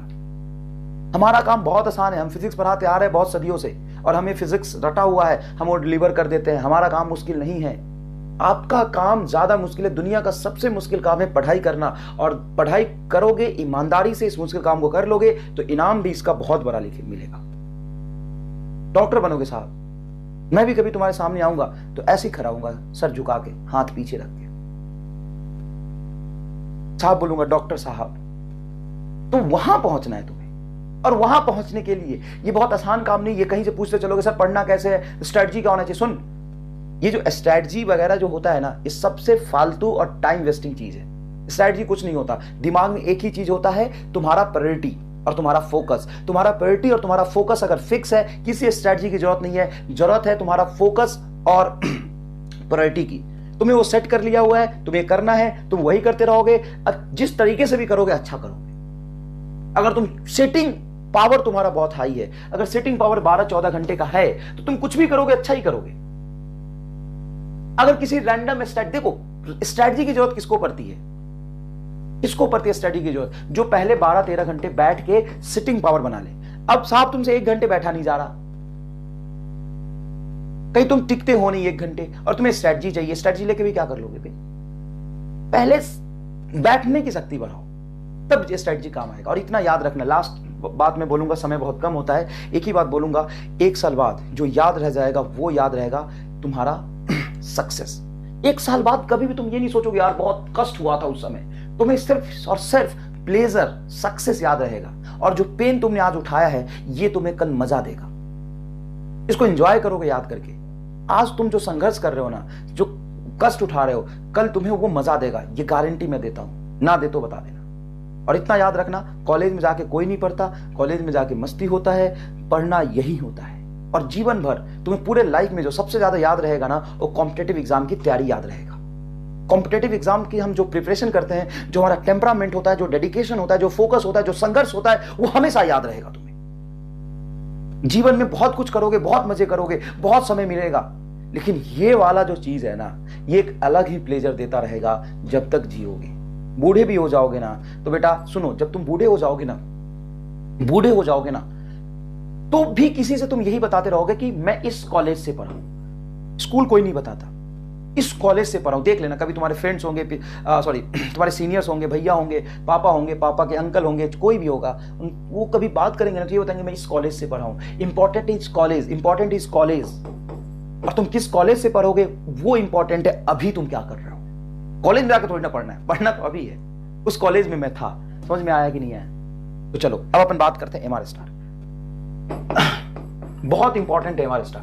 अब तुमने ये जो भी मैथमेटिक्स और कंसेप्ट डिराइव किया, ये किया पूरा बोर्ड भर गया, ये किया पूरा बोर्ड भर गया। अब मैं तुम्हें एक लाइन में सब समझा दूंगा। यहां जाए घुसेगा कंसेप्ट, यहां घुसेगा कंसेप्ट। देख अभी 3 केस बात की थी ना, ये सब। पहला केस है object is at rest. Object is at rest, about to move and moving. अब ये डिसाइड करने के लिए mg sin theta mg cos theta यहां पे निकाला था तुमने। देखो ये देखो, ये इसके बराबर होना चाहिए तो रुक जाएगा, ये ज्यादा होना चाहिए। अब मेरी बात सुनो, सबसे आसान सुनना। Object is at rest, rest में ऑब्जेक्ट है, इसका मतलब नीचे वाला फोर्स ऊपर वाले फोर्स से बराबर होगा, वो तो ठीक है। लेकिन नीचे वाला जो फोर्स है mg sin थीटा, वो चला क्यों नहीं पाया? क्योंकि वो लिमिटिंग फ्रिक्शन फोर्स से कम रहा होगा। और लिमिटिंग फ्रिक्शन फोर्स FL कितना था? म्यू एन, वो हो जाएगा म्यू mg cos थीटा। ठीक है सर, बात तो वहीं जा रहा हूं। ना पहुंचूंगा बहुत आसान जगह पे। देखो mg से mg कट गया, हाँ ये तो कटेगा।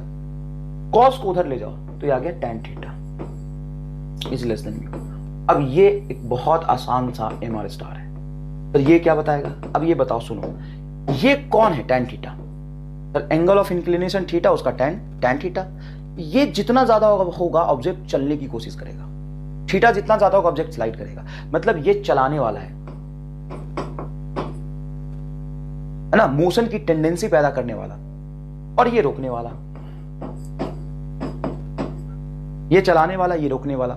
इंग्लिश में लिख लो, कॉज ऑफ मोशन और ये कॉज ऑफ फ्रिक्शन। तो म्यू जितना ज्यादा होगा उतना ज्यादा ये चिपकेगा, और tan थीटा जितना ज्यादा होगा उतना चलने की कोशिश करेगा। अब मैं कहता हूं कि म्यू ज्यादा, मैं कुछ नहीं देख रहा, मास वास कुछ नहीं देख रहा, सीधा म्यू देख लिया, और मैं कह रहा हूं म्यू ज्यादा है, मतलब नहीं चलेगा, चलेगा ही नहीं, चल ही नहीं सकता। अगर म्यू ज्यादा है तो चलेगा नहीं, बस यही पे काम खत्म। कोई mg sin थीटा नहीं देखना, ना ही mg देखना है, ना ही mg sin थीटा देखना है, ना mg cos थीटा देखना है, ना नॉर्मल देखना है, ना मास देखना है, कुछ नहीं देखना। तुम्हें म्यू और tan थीटा देखना है। और जैसे देखना तुम म्यू ज्यादा, रोकने वाला फैक्टर ज्यादा, म्यू ज्यादा, मतलब नहीं चलेगा।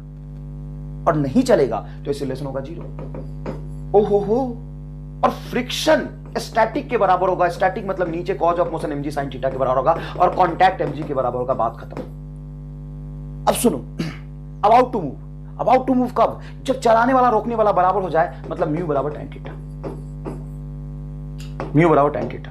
जस्ट नीचे वाला फोर्स ऊपर वाले फोर्स के बराबर हो गया है, मतलब यहां पे जस्ट अबाउट टू मूव के केस में रिलेशन तो 0 ही होगा, कांटेक्ट फोर्स तो mg ही होगा, और फ्रिक्शन फोर्स की वैल्यू ऊपर वाला फोर्स mg sin थीटा और म्यू mg cos थीटा के बराबर होगा। तभी तो लिमिटिंग और नीचे वाला फोर्स बराबर हो गया। दैट्स इट, खत्म। बहुत सही सर, बहुत सही जा रहे हो। इधर आओ, ऑब्जेक्ट मूविंग है। कब मूविंग हो सकता है? जब tan थीटा म्यू से ज्यादा हो। एक ही तरफ रखो, कंपेयर करने में आसान हो। इधर tan थीटा आपने रखा है, अबाउट टू मूव मतलब tan थीटा बराबर म्यू। tan थीटा कम है तो नहीं चलेगा, tan थीटा और म्यू बराबर है तो अबाउट टू मूव होगा, और अगर tan थीटा ज्यादा हो गया तो मूविंग है। तो एक्सीलरेशन कितना होगा? एक्सीलरेशन होगा नीचे वाला फोर्स mg sin थीटा की वजह से g sin theta minus mu g cos theta, क्योंकि ये रोक रहा था। इसमें फ्रिक्शन काइनेटिक होगा mu mg cos theta. Contact force की बात होगी तो नॉर्मल तुम्हारा mg cos theta, normal mg cos theta, और काइनेटिक फ्रिक्शन म्यू एन है। Normal mg cos theta, kinetic friction mu N. ये रहा तुम्हारा कहानी। तो सवाल इंक्लाइन प्लेन पर देखोगे तो तुम्हारे मन में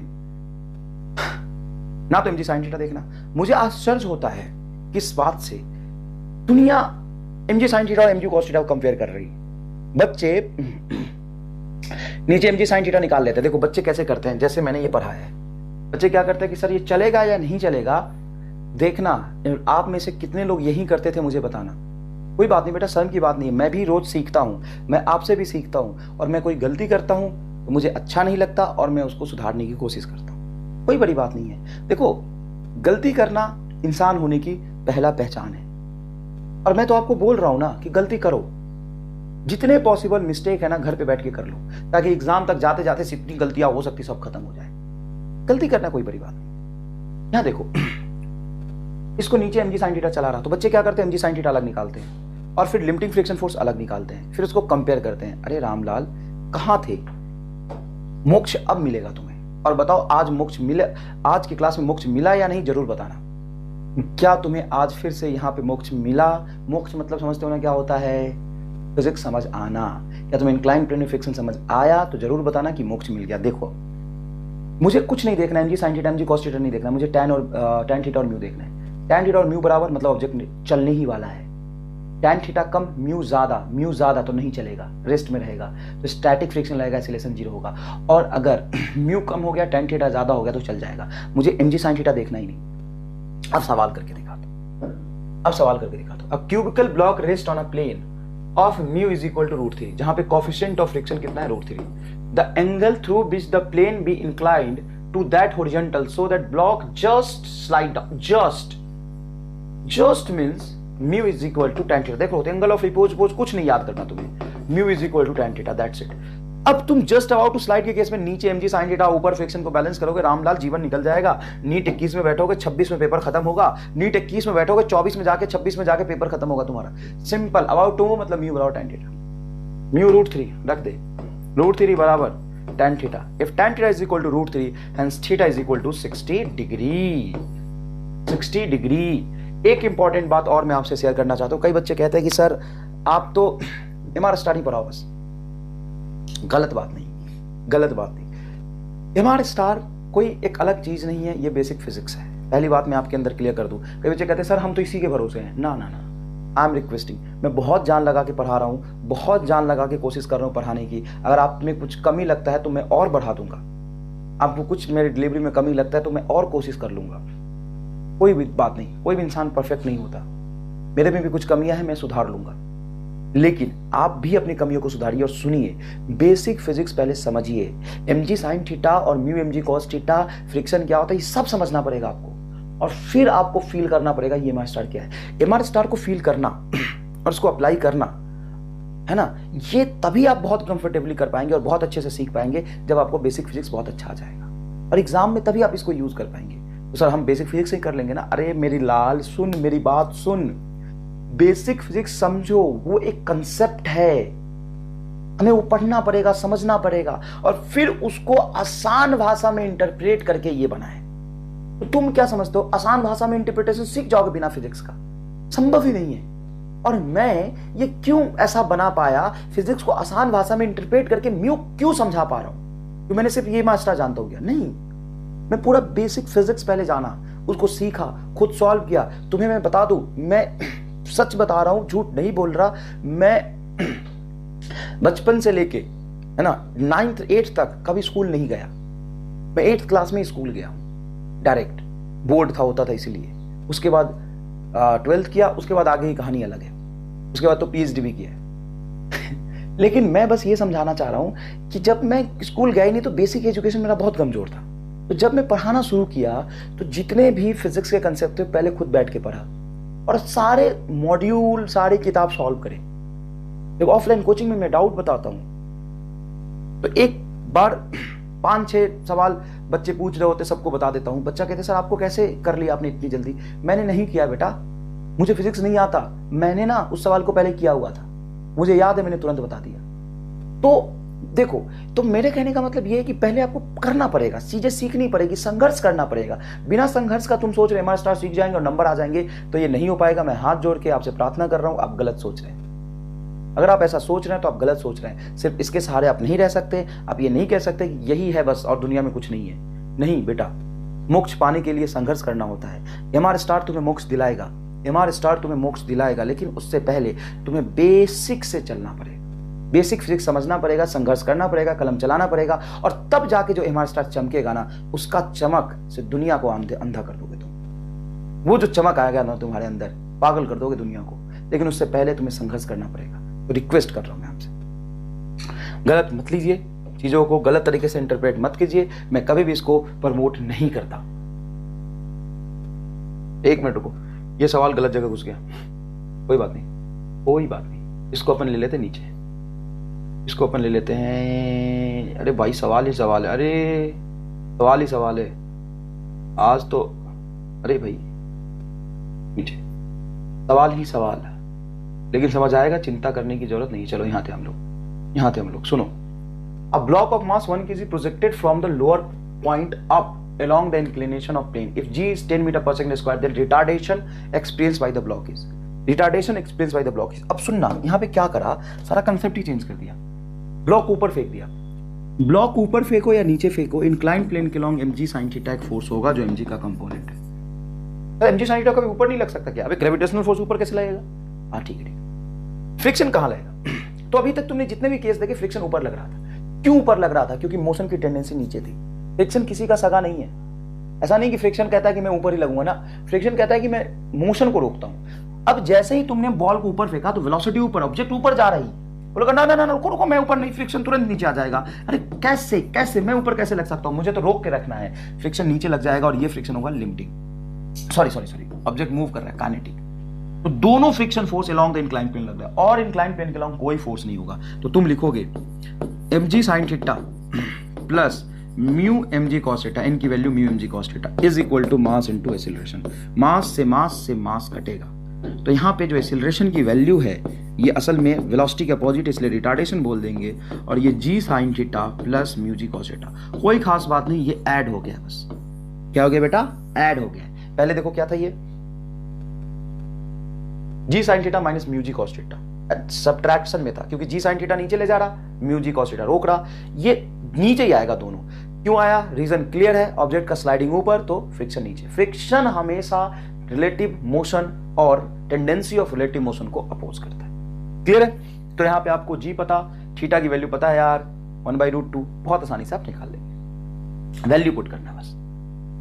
नेक्स्ट देखो, a block moving up an incline plane at angle 30 degree with a velocity इतना, स्टॉप आफ्टर इतना second, then coefficient of friction will be. ये सेम सवाल हो गया बेटा, सेम सवाल हो गया, लेकिन नीट में ऐसे लैंग्वेज में फंसाने की कोशिश किया जाता है। तो समझिए, इनिशियल वेलोसिटी बोलिए क्या है? 5 मीटर पर सेकंड, और फाइनल वेलोसिटी हो जाएगा 0 क्योंकि रुक गया, और टाइम दिया है 0.5 सेकंड। तो यहाँ पे रिटार्डेशन आप निकाल सकते हो, final velocity minus initial velocity बेटा टाइम टेकन, ये रिटार्डेशन आ जाएगा।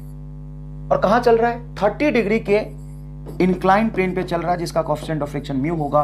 कहां जा रहा है? ऊपर जा रहा है। देखो बोला है block moving up an incline, मतलब इसका एक्सीलरेशन होना कितना चाहिए? तो अभी हमने निकाला, इसका एक्सीलरेशन होना चाहिए सर a बराबर g sin theta plus mu g cos theta, ये होना चाहिए। और इनिशियल वेलोसिटी पता, फाइनल वेलोसिटी पता, फाइनल वेलोसिटी, अच्छा रिटार्ड कांस्टेंट है ना, ये रिटार्डेशन कांस्टेंट है, और ये वैल्यू हम यहां से निकाल लेंगे। ये निकाल ही देता हूं मैं, चलो देखो, फाइनल बोलो 0, इनिशियल बोलो 5, है ना, और ये दोनों सेम डायरेक्शन में, मैग्नीट्यूड निकाल लेना, ये भी वेलोसिटी के पीछे, रिटार्डेशन नीचे ही है ना, और ये भी निगेटिव आने की वजह से नीचे आ जाएगा। तो बस यहाँ पे 5 डिवाइडेड बाई 1/2, तो 10 आ जाएगा। अब जी भी पता, यहाँ पे इसको इक्वल कर दो, जी भी पता, थीटा 30 डिग्री पता है आपको, तो म्यू की वैल्यू निकल जाएगा। क्लियर है बेटा? म्यू की वैल्यू निकल जाएगा, आप कैलकुलेट कर लीजिए, कोई खास बात नहीं यार, वैल्यू तो रखना है। नेक्स्ट देखो, a block of M placed on an inclined plane of angle of inclination theta, slide down the plane with constant speed, then coefficient of kinetic friction between block and the inclined plane is। constant speed से चलना और rest में रहना equilibrium को बताता है। अगर कोई ऑब्जेक्ट कांस्टेंट स्पीड से चल रहा है, लेकिन कांस्टेंट स्पीड से चल रहा है, तो फ्रिक्शन कैसा लगेगा? स्टैटिक नहीं, फिसल रहा है कांस्टेंट स्पीड से, ऊपर लगेगा आपका काइनेटिक फ्रिक्शन और नीचे लगेगा mg sin थीटा। तो ये नेट फोर्स 0 होना चाहिए क्योंकि कांस्टेंट वेलोसिटी चल रहा है, तो आप लिख सकते हैं mg sin theta is equal to mu के mg cos थीटा। कैसे? इसको लिखेंगे म्यू n, और n बराबर हो जाएगा mg cos थीटा। तो mg से mg कैंसिल होगा, म्यू के इज इक्वल टू क्या आ जाएगा बेटा? tan theta. म्यू के इज इक्वल टू क्या आ जाएगा? tan theta. बहुत इजी कंसेप्ट है, कोई खास बात नहीं है। 2 block A and B mass 5 kg in 3 kg separated rest on a smooth horizontal with, अरे यार फिर से ये आ गया, कराऊंगा भाई तुम्हें, फिर से ये आ गया, ये ना 2 ब्लॉक सिस्टम का सवाल है बेटा, कराऊंगा ये।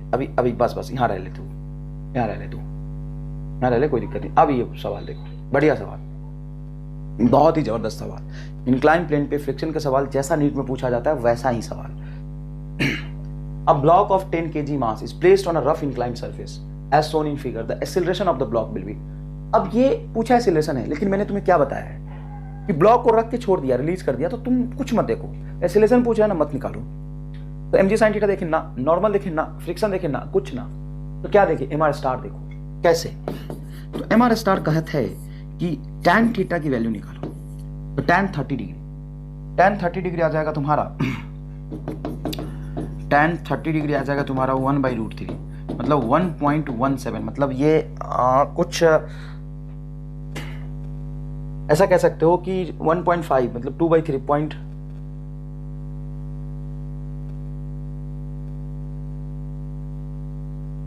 ये कम आएगा, बहुत कम आएगा।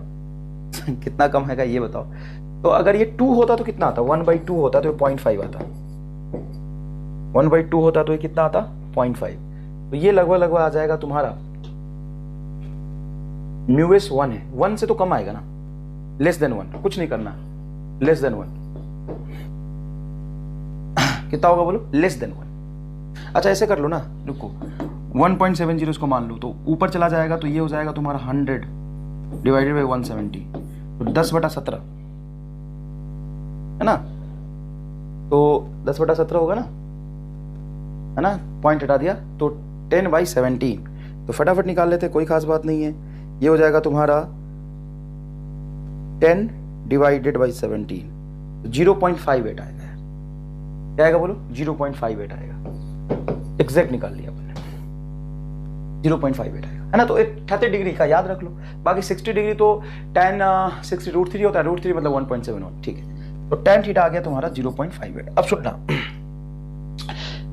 tan थीटा 0.58 वो तो निकालना पड़ेगा, tan 30 तो रखोगे, और म्यूएस है 1, मतलब इसको रोक के रखने की क्षमता ये 1 वाली डिसाइड होगी, चलेगा तब ये दोनों ही ज्यादा है, मतलब म्यू ज्यादा है tan थीटा से।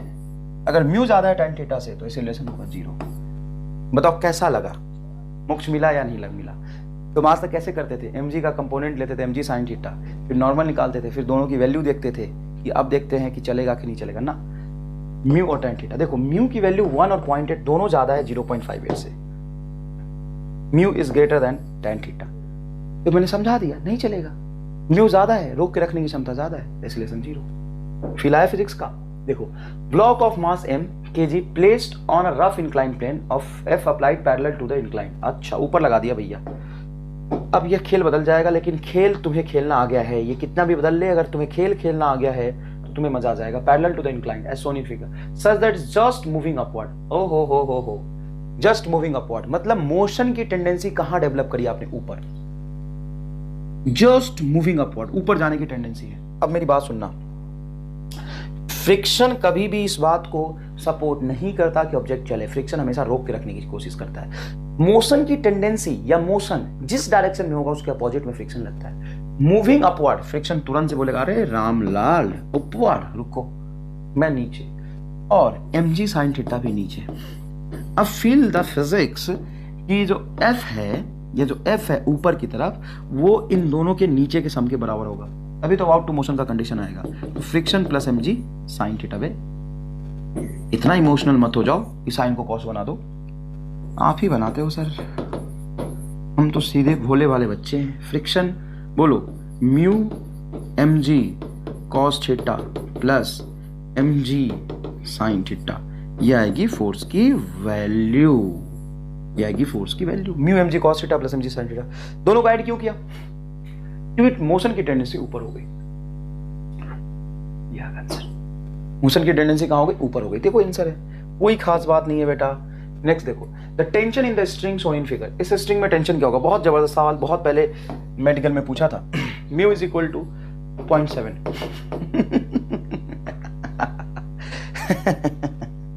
सवाल पे तरस खाओगे, क्योंकि अगर तुम्हारे पास है एमआर स्टार तो काहे घबराना। Mu is equal to 0.7 and tan 30 is 0.58। अब देखो काम कितना आया, 0.58, मतलब tan थीटा की वैल्यू कम है, और म्यू ज्यादा है मतलब नहीं चलेगा। Friction is sufficient to stop it, मतलब चलेगा ही नहीं, चलने की टेंडेंसी, फ्रिक्शन डेवलप ही नहीं तो होने दे रहा, तो स्ट्रिंग में टेंशन होगा 0। बताओ तुम्हें मजा आया कि नहीं? अरे खुद ही मुझे मजा आ रहा है यार, पता नहीं तुम्हें आ रहा है कि नहीं आ रहा है, वो तो तुम जानो, मुझे बहुत मजा आ रहा है। सवाल सॉल्व करके खुश हो रहे, खुशी मिल रहा है। 2 ब्लॉक एनवी मास, अरे फिर से आ गया ये फिर से आ गया ये, 1 मिनट रुक जाओ, आ गया तो कर देंगे इसको, कोई दिक्कत नहीं। अच्छा ये 2 बार आ गया, सॉरी, सवाल 2 बार है, मैं दिखा दूंगा तुम्हें से 2 बार, ऐसा नहीं कि सर गलत कर रहे हो आप, इसको हटा रहे हो जानबूझ के। अच्छा इंक्लाइन प्लेन वाले सवाल यहाँ आ गए,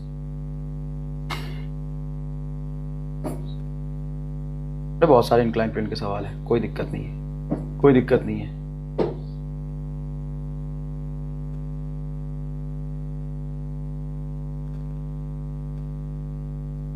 सवाल बहुत सारे हैं, करेंगे अपन सारे। सॉरी आपको समय लग रहा है तो आप इसको स्किप करके आगे चले जाइए, कोई दिक्कत नहीं है, अपना समय खराब मत करिए।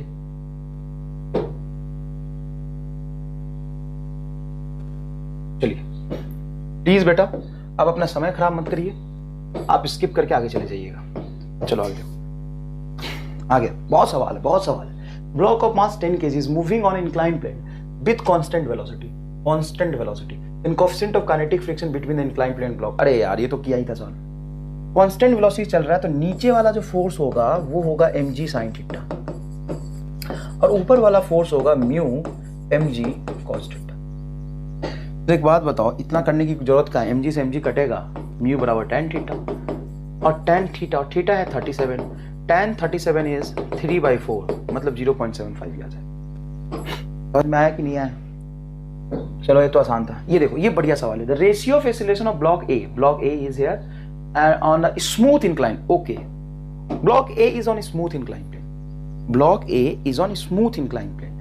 स्मूथ इंक्लाइन प्लेन पे फ्रिक्शन नहीं होगा तो नीचे एक फोर्स लगेगा mg sin theta, mg sin theta, mg sin theta, जिसकी की वजह से ये स्लाइड करेगा बराबर ma। m से m कटा, एक्सेलरेशन क्या आया बेटा बोलो? g sin theta. एक्सेलरेशन क्या आया बोलो? g sin theta. तो स्मूथ इंक्लाइन प्लेन पे एक्सेलरेशन होगा g sin थीटा, लेकिन रफ इंक्लाइन प्लेन पे अभी अभी हमने निकाला है, जब नीचे स्लाइड करेगा तो फ्रिक्शन ऊपर, mg sin थीटा नीचे, तो एक्सेलरेशन होगा तुम्हारा g sin theta minus mu g cos theta. Rough surface है, कोएफिशिएंट ऑफ फ्रिक्शन म्यू है। With block B placed on rough incline plane is 2:1, मतलब पहले का और दूसरे का एक्सेलरेशन का रेशियो 2:1 है। ज्यादा होना भी चाहिए क्योंकि यहाँ पे फ्रिक्शन है ही नहीं अपोज करने के लिए, यहाँ पे फ्रिक्शन अपोज करने के लिए। Then coefficient of kinetic friction between block B and incline plane, इसमें तो फ्रिक्शन है ही नहीं, म्यू की वैल्यू निकालना है। सुनिए क्या करना है आपको, ये इसके एक्सेलरेशन बटा, मतलब पहले केस का ए का एक्सेलरेशन बटा बी का एक्सेलरेशन का रेशियो दिया हुआ है 2:1, और असल में ए का एक्सेलरेशन आपका g sin थीटा और बी का एक्सेलरेशन आपका g sin theta minus mu g cos theta.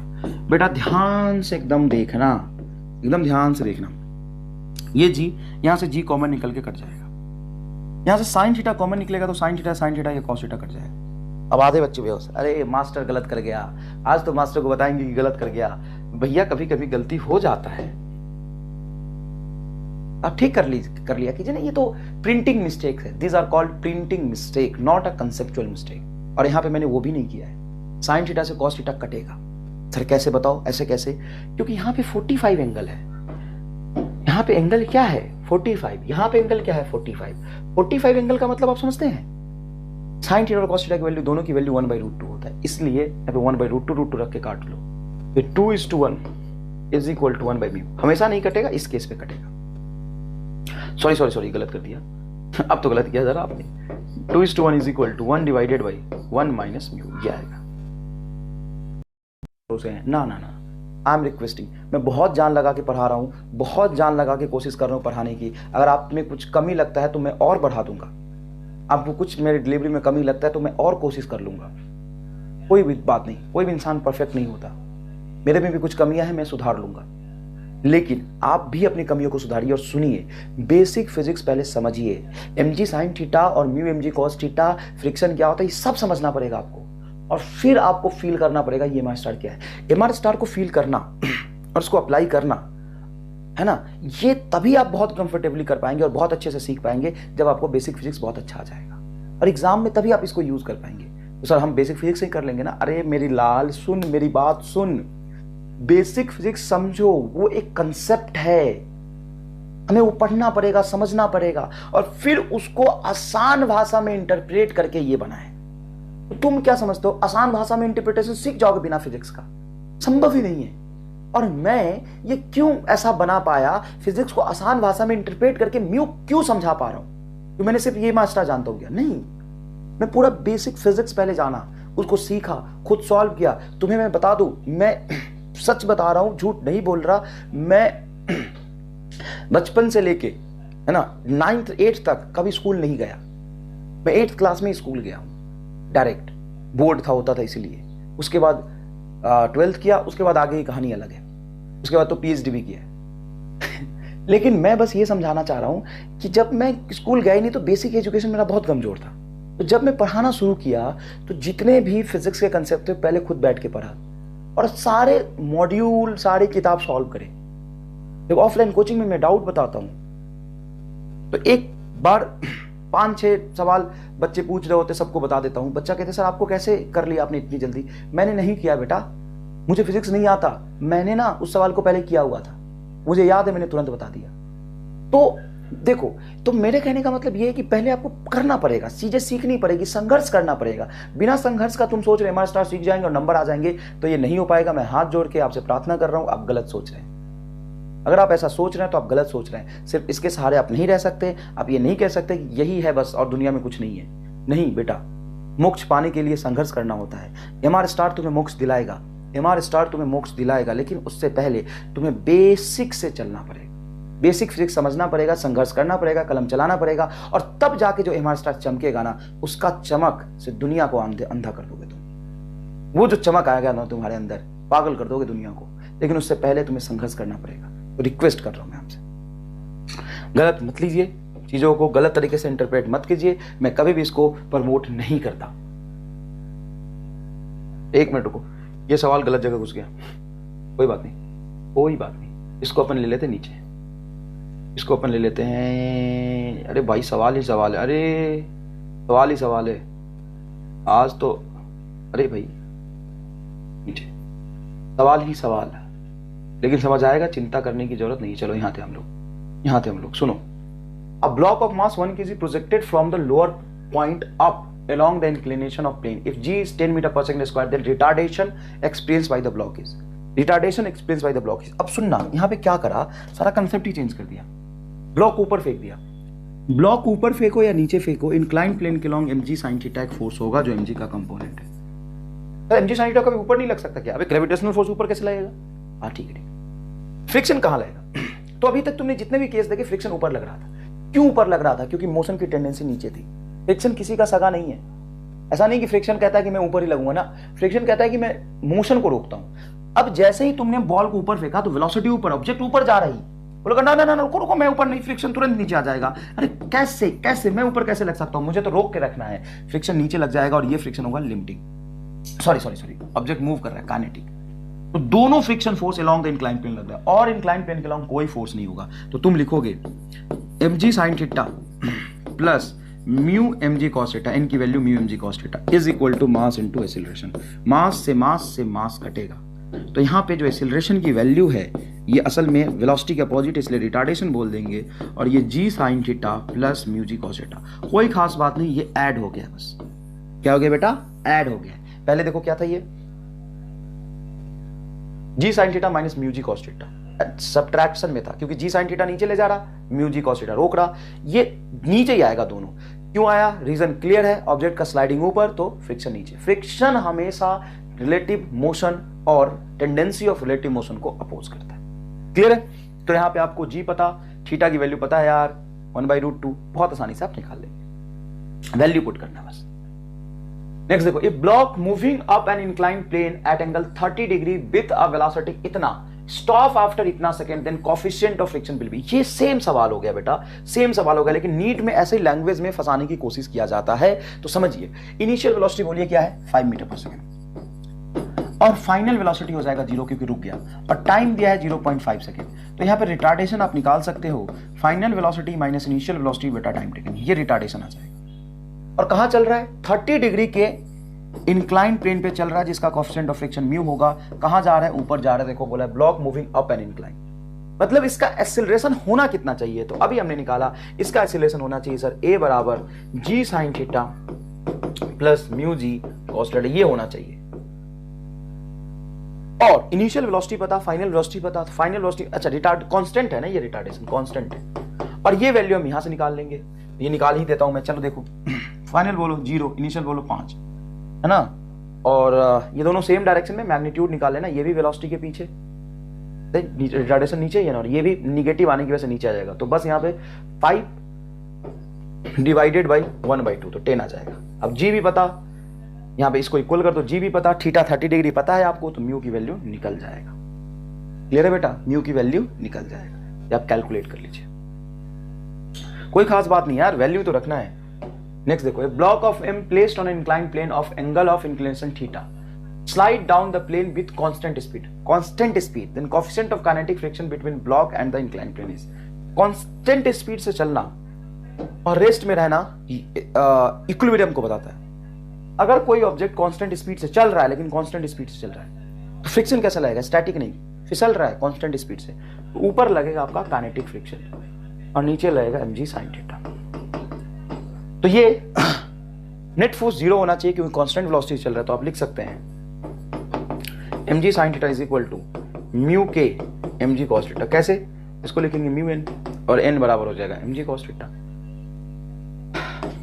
तो mg से mg कैंसिल होगा, म्यू के इज इक्वल टू क्या आ जाएगा बेटा, tan थीटा, म्यू के इज इक्वल टू क्या आ जाएगा, tan थीटा। बहुत इजी कंसेप्ट है, कोई खास बात नहीं है। 2 block A and B mass 5 kg 3 kg separated rest on smooth horizontal with, अरे यार फिर से ये आ गया, कराऊंगा भाई तुम्हें, फिर से ये आ गया, ये ना 2 ब्लॉक सिस्टम का सवाल है बेटा, कराऊंगा ये अभी अभी, बस यहाँ रह ले तू, यहाँ रह ले तू, यहाँ रह ले, कोई दिक्कत नहीं। अब ये सवाल देखो, बढ़िया सवाल, बहुत ही जबरदस्त सवाल, इंक्लाइन प्लेन पे फ्रिक्शन का सवाल जैसा नीट में पूछा जाता है वैसा ही सवाल।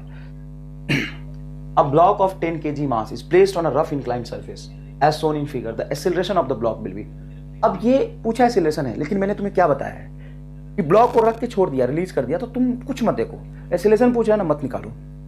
तो mg sin थीटा देखें ना, नॉर्मल देखें ना, फ्रिक्शन देखें ना, कुछ ना, तो क्या देखें, mr स्टार देखो। कैसे, तो mr स्टार कहत है कि tan थीटा की वैल्यू निकालो, तो tan 30 डिग्री, tan 30 डिग्री आ जाएगा तुम्हारा, tan 30 डिग्री आ जाएगा तुम्हारा 1/√3, मतलब 1.17, मतलब ये कुछ ऐसा कह सकते हो कि 1.5, मतलब 2/3 पॉइंट,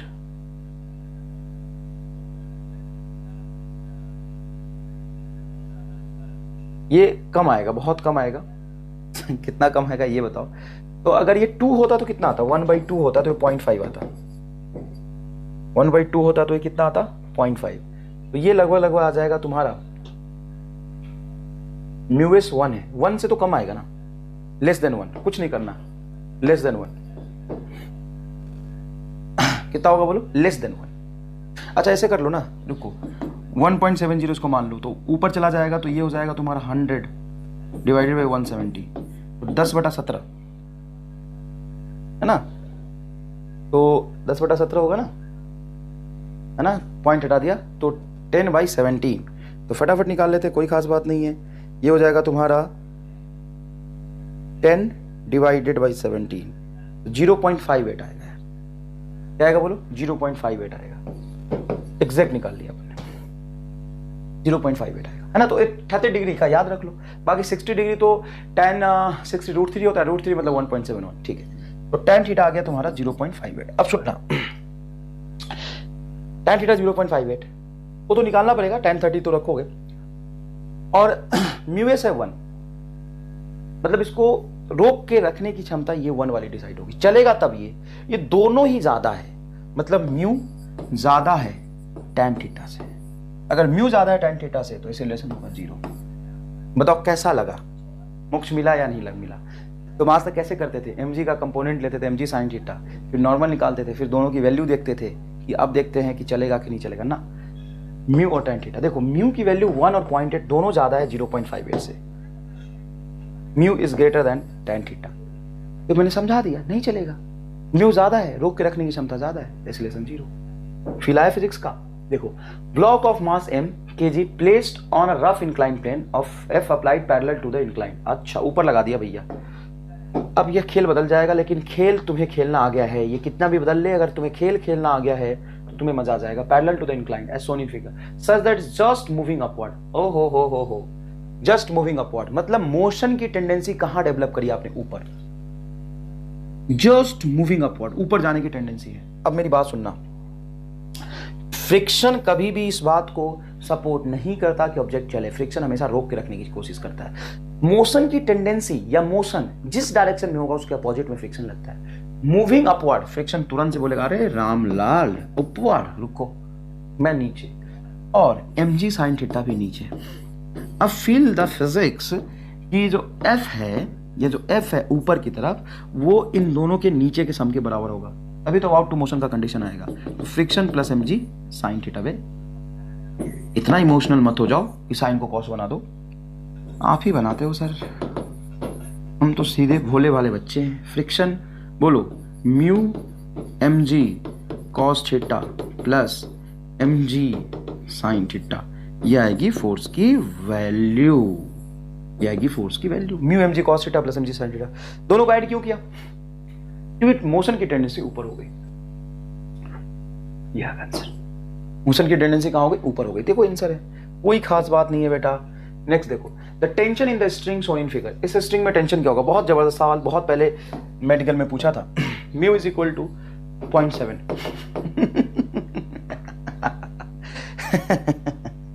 सवाल पे तरस खाओगे,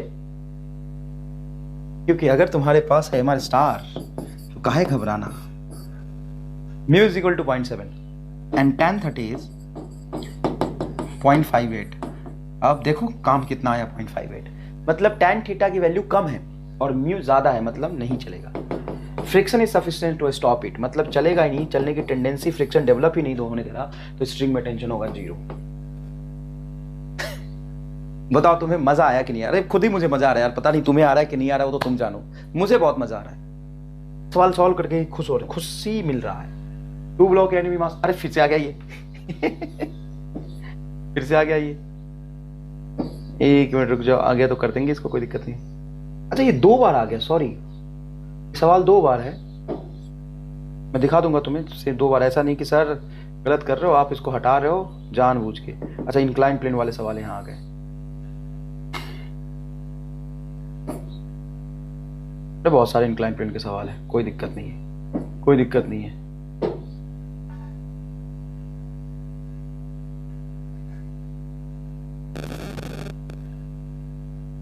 सवाल बहुत सारे हैं, करेंगे अपन सारे। सॉरी आपको समय लग रहा है तो आप इसको स्किप करके आगे चले जाइए, कोई दिक्कत नहीं है, अपना समय खराब मत करिए।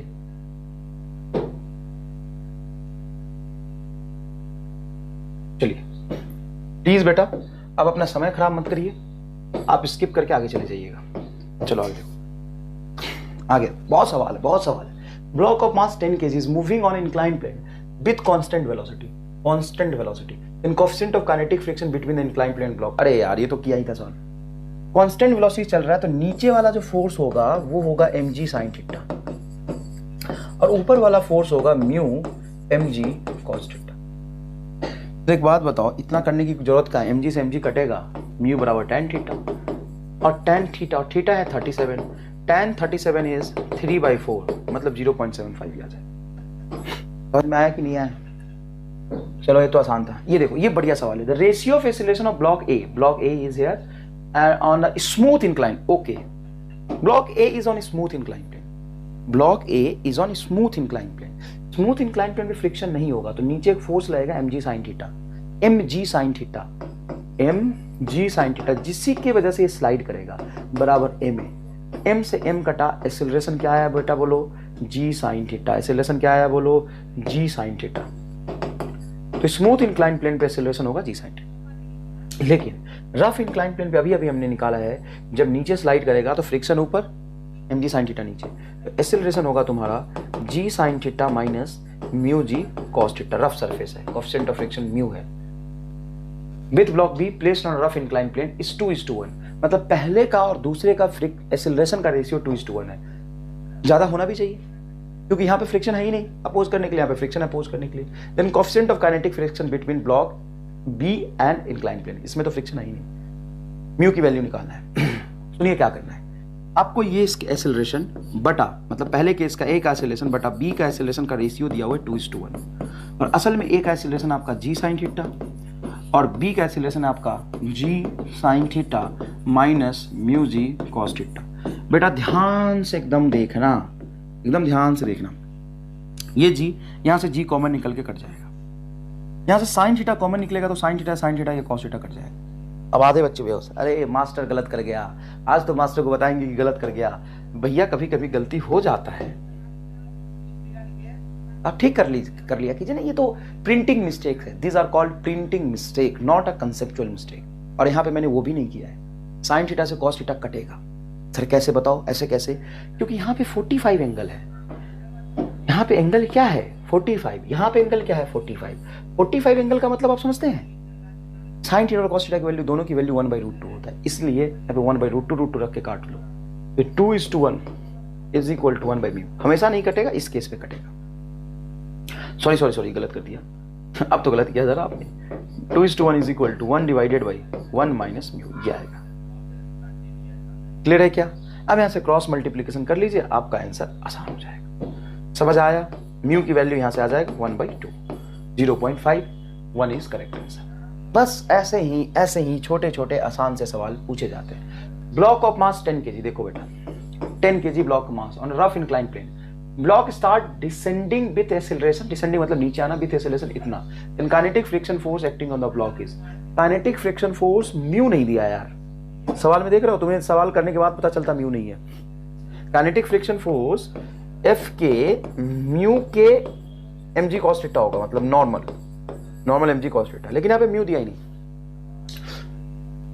ही नहीं, तो कैसे करेंगे सॉल्व? तो देखो नीचे एक्सेलरेशन इसका 2 मीटर पर सेकंड स्क्वायर और नीचे फोर्स होगा mg sin थीटा, ये तो अपन जानते हैं।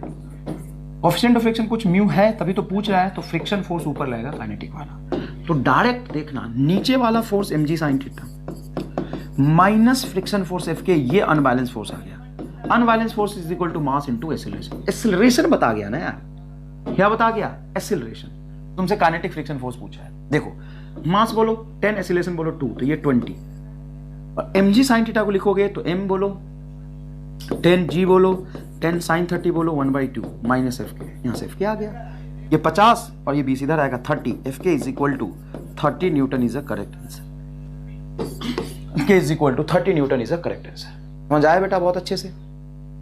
नेक्स्ट देखिए, block of mass 10 kg, this is 10 kg kept on a fixed rough inclined plane when mu is 0.8 and theta is 30 then frictional force acting on the block is, सुन मेरी बात, tan 30 is 0.57 और mu is equal to 0.8, क्या कहते हो? Acceleration 0 नहीं चलेगा, तो friction force mg sin theta के इक्वल होगा, mg sin थीटा, बस ये करना था तुम्हें। m बोलो 10, g बोलो 10, sin 30 1/2, 50 Newton is a correct answer. बताओ मजा आया कि नहीं आया? नेक्स्ट देखो, अब अपने को नेक्स्ट कंसेप्ट जाना है 2 ब्लॉक सिस्टम, बस ये रहा 2 ब्लॉक सिस्टम पे अपने को आना है। देखो अब ये रहा, अब इसको समझना, 2 ब्लॉक सिस्टम मतलब एक के ऊपर एक रखा और ए स्मूथ हॉरिजॉन्टल सरफेस, मतलब यहां पे कोएफिशिएंट ऑफ फ्रिक्शन 0 है, यहां पे कोई इंटरलॉकिंग ग्राउंड का नहीं बन रहा, force acting on a lower surface but frictional coefficient between m1 and m2 is mu, मतलब इंटरलॉकिंग यहां बन रहा। कहां बन रहा है इंटरलॉकिंग? बताओ, इंटरलॉकिंग यहां बन रहा, ज्यादा बड़ा इंटरलॉकिंग हो गया, छोटा कर दूं क्या इसको?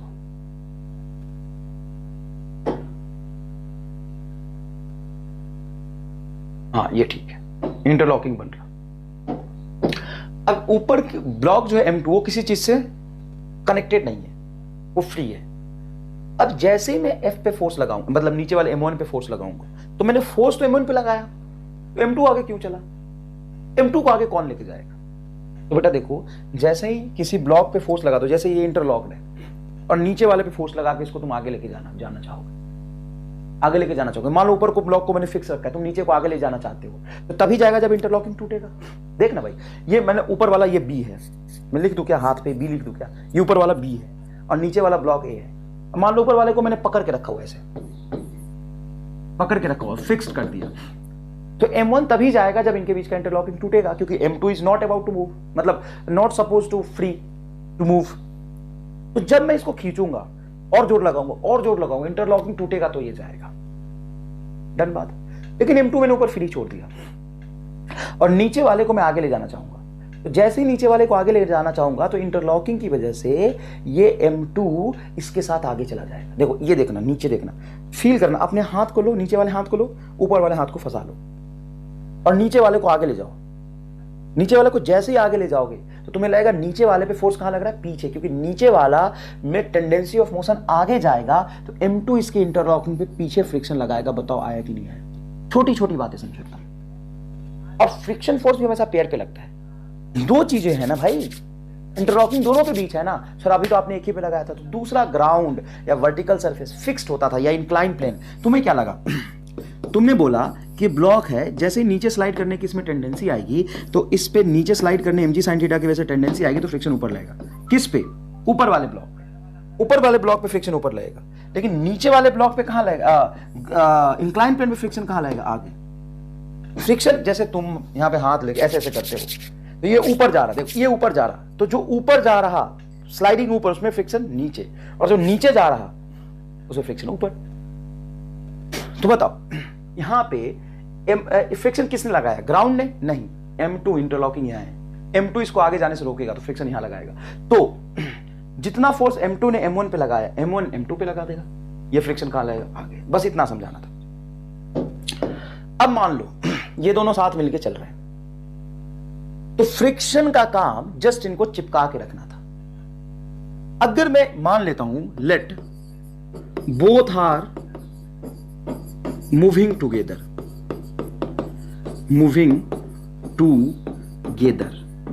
बोथ आर मूविंग टुगेदर, दोनों साथ चल रहे हैं। अगर मैं ऐसा मानता हूं दोनों साथ चल रहे हैं, तो combined system M1 plus M2 पे नेट अनबैलेंस फोर्स बोलो क्या होगा? सिर्फ F। क्यों? क्योंकि दोनों को एक सिस्टम मान लोगे तो जितना फ्रिक्शन इस पे आगे उतना फ्रिक्शन पीछे, और इनका एक्सेलरेशन निकालोगे तो नेट फोर्स F बटा net mass M1 plus M2 आएगा, और मानोगे कि दोनों एक ही बॉडी है। क्यों? क्योंकि फ्रिक्शन उसको चिपका के रखने का काम कर रहा है, फ्रिक्शन उसको चिपका के रखने का काम कर रहा है। तो इट्स बहुत सिंपल। लेकिन अगर आप सिर्फ M2 का FBD बनाओ, FBD ऑफ M2, तो M2 का FBD बनाओगे तो M2 पे डायरेक्ट ये फोर्स तो नहीं लग रहा था। हॉरिजॉन्टल डायरेक्शन में M2 पे एक ही फोर्स है, ये फ्रिक्शन, और तुम कह रहे हो कि दोनों साथ चल रहे, ए से साथ ए से चल रहे हैं, मतलब ये आगे ए से चल रहा। तो M2 को आगे ले जाने वाला कौन है? फ्रिक्शन। मतलब फ्रिक्शन ने M2 का मोशन कराया? हाँ, फ्रिक्शन ने M2 का मोशन कराया। मतलब some time friction is a cause of motion. Yes, friction is a cause of motion. मान लो ये ब्लॉक है यहां पे रखा, इसको मैं आगे खींचूंगा तो साथ साथ चलेगा, तो इस पे तो मैंने फोर्स नहीं लगाया, इसको कौन लेके गया? फ्रिक्शन लेके गया। और सुनो एक और अच्छी बात सुनो, अगर ये स्मूथ होता, अभी तो फ्रिक्शन है, अगर स्मूथ होता तो यहां से ना ऐसे देखो मोशन ऐसा होता, ये आगे जाता जाता ये यही रहता और नीचे गिर जाता। क्यों सर? अरे भाई मेरे, अगर ये स्मूथ है, यहां भी कोई इंटरलॉकिंग नहीं है, तो M1 को आगे खींच लोगे, M2 यही रह जाएगा, नीचे गिर जाएगा, इस पर फ्रिक्शन लग ही नहीं रहा। तो M2 को चलाने का कारण कौन है? फ्रिक्शन। अब यहां पे देखो, फ्रिक्शन Fr बराबर इसका मास M2 इंटू एक्सेलरेशन है। अब तुम यहां पे ये फोर्स इंक्रीज करो, ये फोर्स को इंक्रीज करो, तो सिस्टम का एक्सेलरेशन बढ़ेगा। कोई बात नहीं, फ्रिक्शन अभी है, ये A बढ़ेगा तो फ्रिक्शन की वैल्यू ज्यादा लगनी चाहिए, फ्रिक्शन बढ़ा लेगा अपने आप को, और F बढ़ाओ तो सिस्टम का फ्रिक्शन और बढ़ेगा। तो कोई बात नहीं, सिस्टम का एक्सेलरेशन और बढ़ेगा, तो फ्रिक्शन अभी अपने आप को और बढ़ा लेगा। लेकिन फ्रिक्शन के बढ़ाने की एक लिमिट है, मतलब एक लिमिट था कि दोनों साथ चलेंगे, उसके बाद दोनों साथ नहीं चल सकते, क्योंकि फ्रिक्शन का एक पर्टिकुलर वैल्यू, उससे ज्यादा लग ही नहीं सकता। M2 को आगे फ्रिक्शन ले जा रहा और M1 को आगे F ले जा रहा, तो तुम थोड़ा समझो कि मैं एफ कितना लगा सकता हूं, कुछ भी, लेकिन फ्रिक्शन कितना लग सकता है, एक लिमिट तक। फ्रिक्शन की एक मैक्सिमम औकात है, तो मैं कितना मैक्सिमम एक्सीलरेशन दूं कि दोनों साथ चले। ये हमेशा दोनों साथ नहीं चलेंगे, एक लिमिट तक साथ चलेंगे, उसके बाद अलग अलग हो जाएंगे। क्यों अलग अलग हो जाएंगे? क्योंकि भाई फ्रिक्शन इतना कहां से आएगा। जैसे मान लो मैं ये करूं, ये देखो दो ब्लॉक है, यहां पे एक ब्लॉक आपको दिख रहा है, ये देखो दोनों साथ चल रहे हैं। थोड़ा और तेज लाऊंगा और साथ चलेंगे। अब देखना बहुत ज्यादा तेज लाऊंगा, बहुत ज्यादा तेज लाऊंगा, ये नीचे गिर गया, फिसल गया। तो इसमें कब तक साथ चलेंगे? तो एक लिमिट तक, उसके बाद ये साथ नहीं चल सकते। तो मैंने क्या किया यहां पे, सोचा कि मैक्सिमम कितने एक्सीलरेशन साथ चल सकते हैं। मैक्सिमम जब ये फोर्स मैक्सिमम होगा, फ्रिक्शन फोर्स मैक्सिमम होगा। फ्रिक्शन फोर्स मैक्सिमम कितना होता है? Mu N, mu into N. N कहां पे? तो M2 पे, M2 पे एन ऊपर, M2G नीचे। तो ये होगा M2 A, ये हो जाएगा mu M2G is equal to M2A। M2 से M2 कैंसिल हो गया, A बराबर म्यू जी। इतने मैक्सिमम एक्सीलरेशन तक they will move together, up to this acceleration they will move together. ऐसा लिखना ज्यादा सही होगा, up to this acceleration they will move together, up to this acceleration they will move together, move together। अगर मैं इससे ज्यादा एक्सीलरेशन दूंगा तो दोनों साथ नहीं चलेंगे। जब दोनों साथ नहीं चलेंगे तो फिर क्या करेंगे? दोनों साथ नहीं चलेंगे तो क्या करेंगे? दोनों का इंडिविजुअल एफबीडी बनाना पड़ेगा, वो हम आपको दिखाएंगे। और इस पे नीट में आज तक कोई सवाल नहीं पूछा, दोनों साथ चलते तभी वाला सवाल पूछा है ना। तो you have to be highly selective. आगे देखते हैं, आगे देखते हैं। ये देखो the maximum value of F, मतलब एक्स मैं मैक्सिमम कितना लगा सकूं। देखो तो एफ मैक्सिमम, देखो वही कंसेप्ट सिखा है, उसी पे सवाल है। Maximum value of F which can be applied on the system shown in figure, मतलब लोअर ब्लॉक पे लगाया है, so that both block will move together. मैंने आपको बताया ये बात कि ऊपर वाले ब्लॉक का मोशन किसकी वजह से हो रहा है? फ्रिक्शन की वजह से। और फ्रिक्शन मैक्सिमम कितना लग सकता है इस पे? तो इस पे अगर फ्रिक्शन लग सकता है म्यू M2G, और यही इसको एक्सीलरेशन दे रहा है। तो मैक्सिमम फ्रिक्शन तो मैक्सिमम एक्सीलरेशन। यहां से M2 से M2 कटेगा, अरे M2 पे ही फ्रिक्शन, M2 पे कहां एक्सीलरेशन, तो M2 से M2 कटेगा, तो A मैक्सिमम आ गया तुम्हारा सिंपल म्यू जी। यही तो सिखाया। इसको चाहो तो याद रख लो, नीचे वाले ब्लॉक पे फोर्स लगाते हैं तो ऊपर वाला ब्लॉक स्लाइड ना करे, इसके लिए एक्सीलरेशन होना चाहिए म्यू जी। वो ना तो M1 M2 पे डिपेंड नहीं करता, वो म्यू जी होना चाहिए। तो फोर्स कितना लगाऊंगा? तो फोर्स बराबर बताओ, फोर्स बराबर दोनों का साथ चल रहे हैं सिस्टम मान लोगे, क्योंकि अगर तुम इसका एफबीडी बना लो ऐसे, अगर तुम इस पूरे का एफबीडी बनाओ तो इस पे फ्रिक्शन आगे, इस पे फ्रिक्शन पीछे, दोनों ए से साथ चल रहे हैं, तो दोनों को एक्सीलरेशन देने का काम नेट फोर्स कौन करेगा? एफ, क्योंकि ये तो इंटरनल फोर्स हो जाएगा।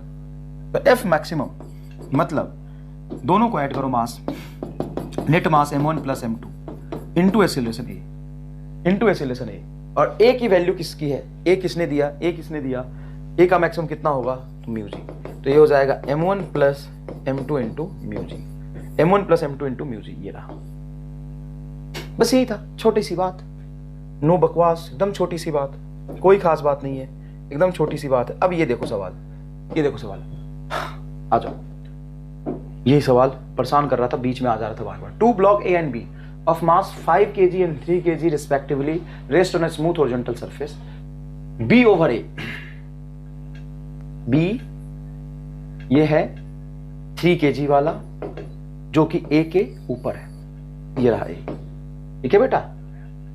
A है 5 kg का। चलो कलर बदलो, ग्राउंड बनाओ, ले भाई वही रहेगा।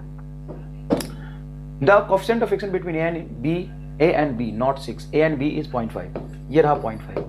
The maximum force kg weight that can be applied to A, A पे maximum force कितना लगा सकता हूं, so that will motion of A and B without relative slipping। ये नीट का पूछा वो सवाल है, क्या करोगे बोलो? नीचे वाले पे जब मैं फोर्स लगाऊंगा तो एफबीडी बना के मैंने पूरा आपको समझा दिया है। ये मैक्सिमम एक्सेलरेशन कितने तक साथ चल सकते हैं, ये इनके मासेस पे डिपेंड नहीं करता, ये सिंपल होता है म्यू जी।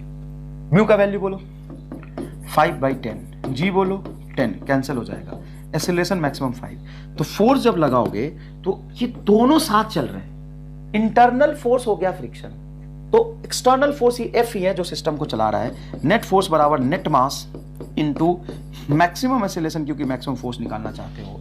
मास हो जाएगा 5 और 3 8, 8 × 5 इज इक्वल टू 40 न्यूटन। लेकिन आपसे ये केजी वेट में पूछ रहा है बेटा। 1 kg weight is equal to होता है 10 न्यूटन। तो 10 न्यूटन को 1 kg वेट बोल सकते हो, तो 4 kg weight is a correct answer. बच्चा यूनिट में फंस जाता है, लेकिन आप ध्यान रखिएगा 1 kg weight is equal to 10 newton. ठीक है बेटा। अब ये सवाल देखिए, ये वही सवाल गलती से रिपीट हो गया, आई एम सॉरी। इसको अपन कर देते हैं डिलीट। और ये भी वही सवाल है, सॉरी सवाल जो दिया वो टाइप नहीं हुआ, दूसरा सवाल आ गया। लेकिन मैं, आप चिंता मत करो, इससे थोड़ा समय आपका खराब हुआ, 2-4 सेकेंड। सवाल तो बहुत है, मैं खुद ही बना लूंगा, खुद ही बनाते हैं सवाल अपन। देखो ब्लॉक है, ब्लॉक का मास है 10 kg, ऊपर ब्लॉक का मास है 5 kg। और मान लीजिए इस पे मैंने फ्रिक्शन लगाया है, फोर्स लगाया है 75 न्यूटन, सब कुछ दे देते हैं। और ये म्यू 0 है और इसका म्यू है आपका 0.6 ना बेटा, 0.6। तो find friction between them, find friction between them and acceleration of A and B. Find friction and acceleration between them. Find friction and acceleration between them. बहुत आसानी से निकाल सकते हैं बेटा। आओ सॉल्व करते हैं। कैसे करेंगे सॉल्व? तो मैक्सिमम फोर्स तो 2 बार निकाल लिया अपन ने कि जब तक साथ चलेंगे। अब सुनो, मान लो फोर्स दिया हुआ है, तो ऐसे सोचो कि मैक्सिमम एक्सेलरेशन कब तक वो साथ चल सकते हैं। ये सर होता है सिंपल म्यू जी। म्यू बताओ कितना है सर? 0.6 मतलब 6/10 एंड जी की value 10। Sir 6 metre per second square. 6 metre per second square is acceleration जहां तक वो दोनों साथ चलेंगे। बहुत सही। और अगर मान लो दोनों साथ चल रहे, एज्यूम कर लो they are moving together, assuming they are moving together, they are moving together. तो मूविंग टुगेदर इस फोर्स की वजह से चल रहे मान लो, तो नेट मास कितना हो गया? 10 और 5, दोनों को जोड़ लोगे तो जो फ्रिक्शन लग रहा है वो इंटरनल हो जाएगा, तो 10 और 5 15। तो acceleration is equal to net force 75 15 5 metre per second square.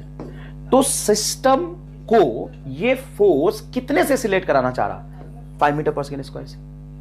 और ये कितने से मैक्सिमम चल सकता है? 6 मीटर पर सेकंड स्क्वायर से, मतलब दे आर मूविंग टुगेदर। इतना तो जा ही नहीं रहा ना, मैक्सिमम फोर्स की जरूरत ही नहीं पड़ी ना।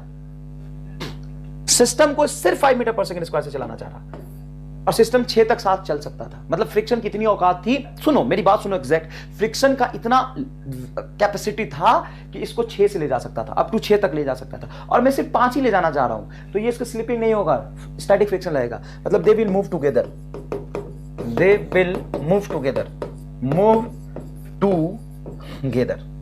और एक्सीलरेशन 5 kg का, एक्सीलरेशन 10 kg का, सबका आएगा 5 मीटर पर सेकेंड स्क्वायर। अब बात है फ्रिक्शन की, तो सिर्फ 5 kg वाले ब्लॉक की बात करोगे तो उसको फ्रिक्शन ही आगे लेके जा रहा। तो बोलो फ्रिक्शन फोर्स बराबर मास इनटू एक्सीलरेशन। मास बोलो, मास 5, एक्सीलरेशन बोलो 5, तो 25 न्यूटन आंसर। सर इतनी आसानी से कैसे फ्रिक्शन निकाल लिया? तो 5 kg का एफबीडी बनाओगे तो एक ही फोर्स 5 kg पे आगे लग रहा है, वही इसको ले जाना चाह रहा है। बहुत सिंपल। 3-4 सवाल कर लिया इसमें। एक और करते हैं, ये देखना। मान लीजिए एक ब्लॉक है आपका 3 kg का, सिंपल लेते हैं, और ऊपर ब्लॉक है 2 kg का, 2 kg का। यहां पे कोएफिशिएंट ऑफ फ्रिक्शन है म्यू इज इक्वल टू 0.4, और मैं इस पे फोर्स लगा रहा हूं 25 न्यूटन का। यहां पे ग्राउंड पे कोई फ्रिक्शन नहीं है। आइए सॉल्व करें। क्या निकालें सर? सब कुछ निकालेंगे। सबसे पहले कुछ भी निकालना हो तुम बोलो कि मैक्सिमम कहां तक साथ चल सकते हैं। तो मैक्सिमम जहां तक साथ चल सकते हैं वो होगा म्यू जी। म्यू बोल भाई 4/10, जी की वैल्यू बोलो 10, कैंसिल होगा 4 मीटर पर सेकंड स्क्वायर। और मैं दोनों को एक साथ मान लूं, तो सिस्टम को एक साथ मान के अगर तुम निकालोगे एक्सीलरेशन, तो नेट पुलिंग फोर्स 25 और 3 + 2 5, तो ये आ जाएगा 5 मीटर पर सेकंड स्क्वायर। तो मैक्सिमम फ्रिक्शन कितने तक उसको ले जा सकता था? 4 तक। लेकिन तुम सिस्टम को कितना कोशिश कर रहे हो ले जाने का? 5। तो भाई फ्रिक्शन की तो इतना औकात ही नहीं है ना कि इस 2 kg को इससे चला ले। मतलब they will not move together. Maximum यहां तक ले जा सकता था, और तुम इतना देने की कोशिश कर रहे हो। They will not move together, they will not move together. जब वो साथ चल रहे होते ना, तभी आप क्या बोलते कि जितना फ्रिक्शन इस पे पीछे उतना आगे, और ये चिपका हुआ है, स्टैटिक फ्रिक्शन लग रहा है, दोनों रेस्ट में, तो पूरे सिस्टम का एफबीडी बनाएंगे तो फ्रिक्शन फोर्स कैंसिल हो जाएगा, नेट पुलिंग फोर्स बटा नेट मास, जब वो चिपक के साथ चल रहे होते तो। लेकिन अगर वो साथ नहीं चल रहे हैं तो सर साथ चल रहा है ये नहीं चल रहा है, कैसे डिसाइड होगा? साथ मान के देख लो कितना एक्सीलरेशन दे सकता था, 5, और मैक्सिमम 4 से ही जा सकते थे, मतलब they will not move together. अगर वो साथ नहीं चल रहा तो दोनों का अलग अलग एफबीडी बनाओ, और सबसे पहले बनाओगे 2 kg वाले का। अब 2 kg वाला कितने मैक्सिमम एक्सीलरेशन से जा सकता है? तो इस पे मैक्सिमम फ्रिक्शन फोर्स जो लग सकता है काइनेटिक को लगेगा म्यू इंटू इसका मास 2g, म्यू mg बेटा, म्यू ऊपर वाले का मास इंटू जी बराबर mu mg is equal to, यहीं पे लिख लेता हूं ma, तो ये m से m कटेगा, a बराबर म्यू जी। मतलब जब आप बहुत ज्यादा एक्सीलरेशन देने की कोशिश करोगे तो ऊपर वाला अपने मैक्सिमम से तो चलेगा ही, तो ये मैक्सिमम से चल रहा होगा, ए मैक्सिमम आपका होगा, ए मैक्सिमम होगा 4 मीटर पर सेकंड स्क्वायर। ऐसे फ्रिक्शन फोर्स कितना लग रहा होगा? मास इंटू एक्सीलरेशन, मास बोलो 2, एक्सीलरेशन बोलो 4, तो 8 न्यूटन का। मतलब ये मैं कहना चाह रहा हूं कि ऊपर वाला जो ब्लॉक है वो मैक्सिमम 4 से जा सकता था, और तुम उसको लेके जाने की कोशिश कर रहे थे 5 से, तो मैक्सिमम 4 से जाएगा। वो तो सिंपल बात है, छोड़ना, लिखने की जरूरत ही नहीं है।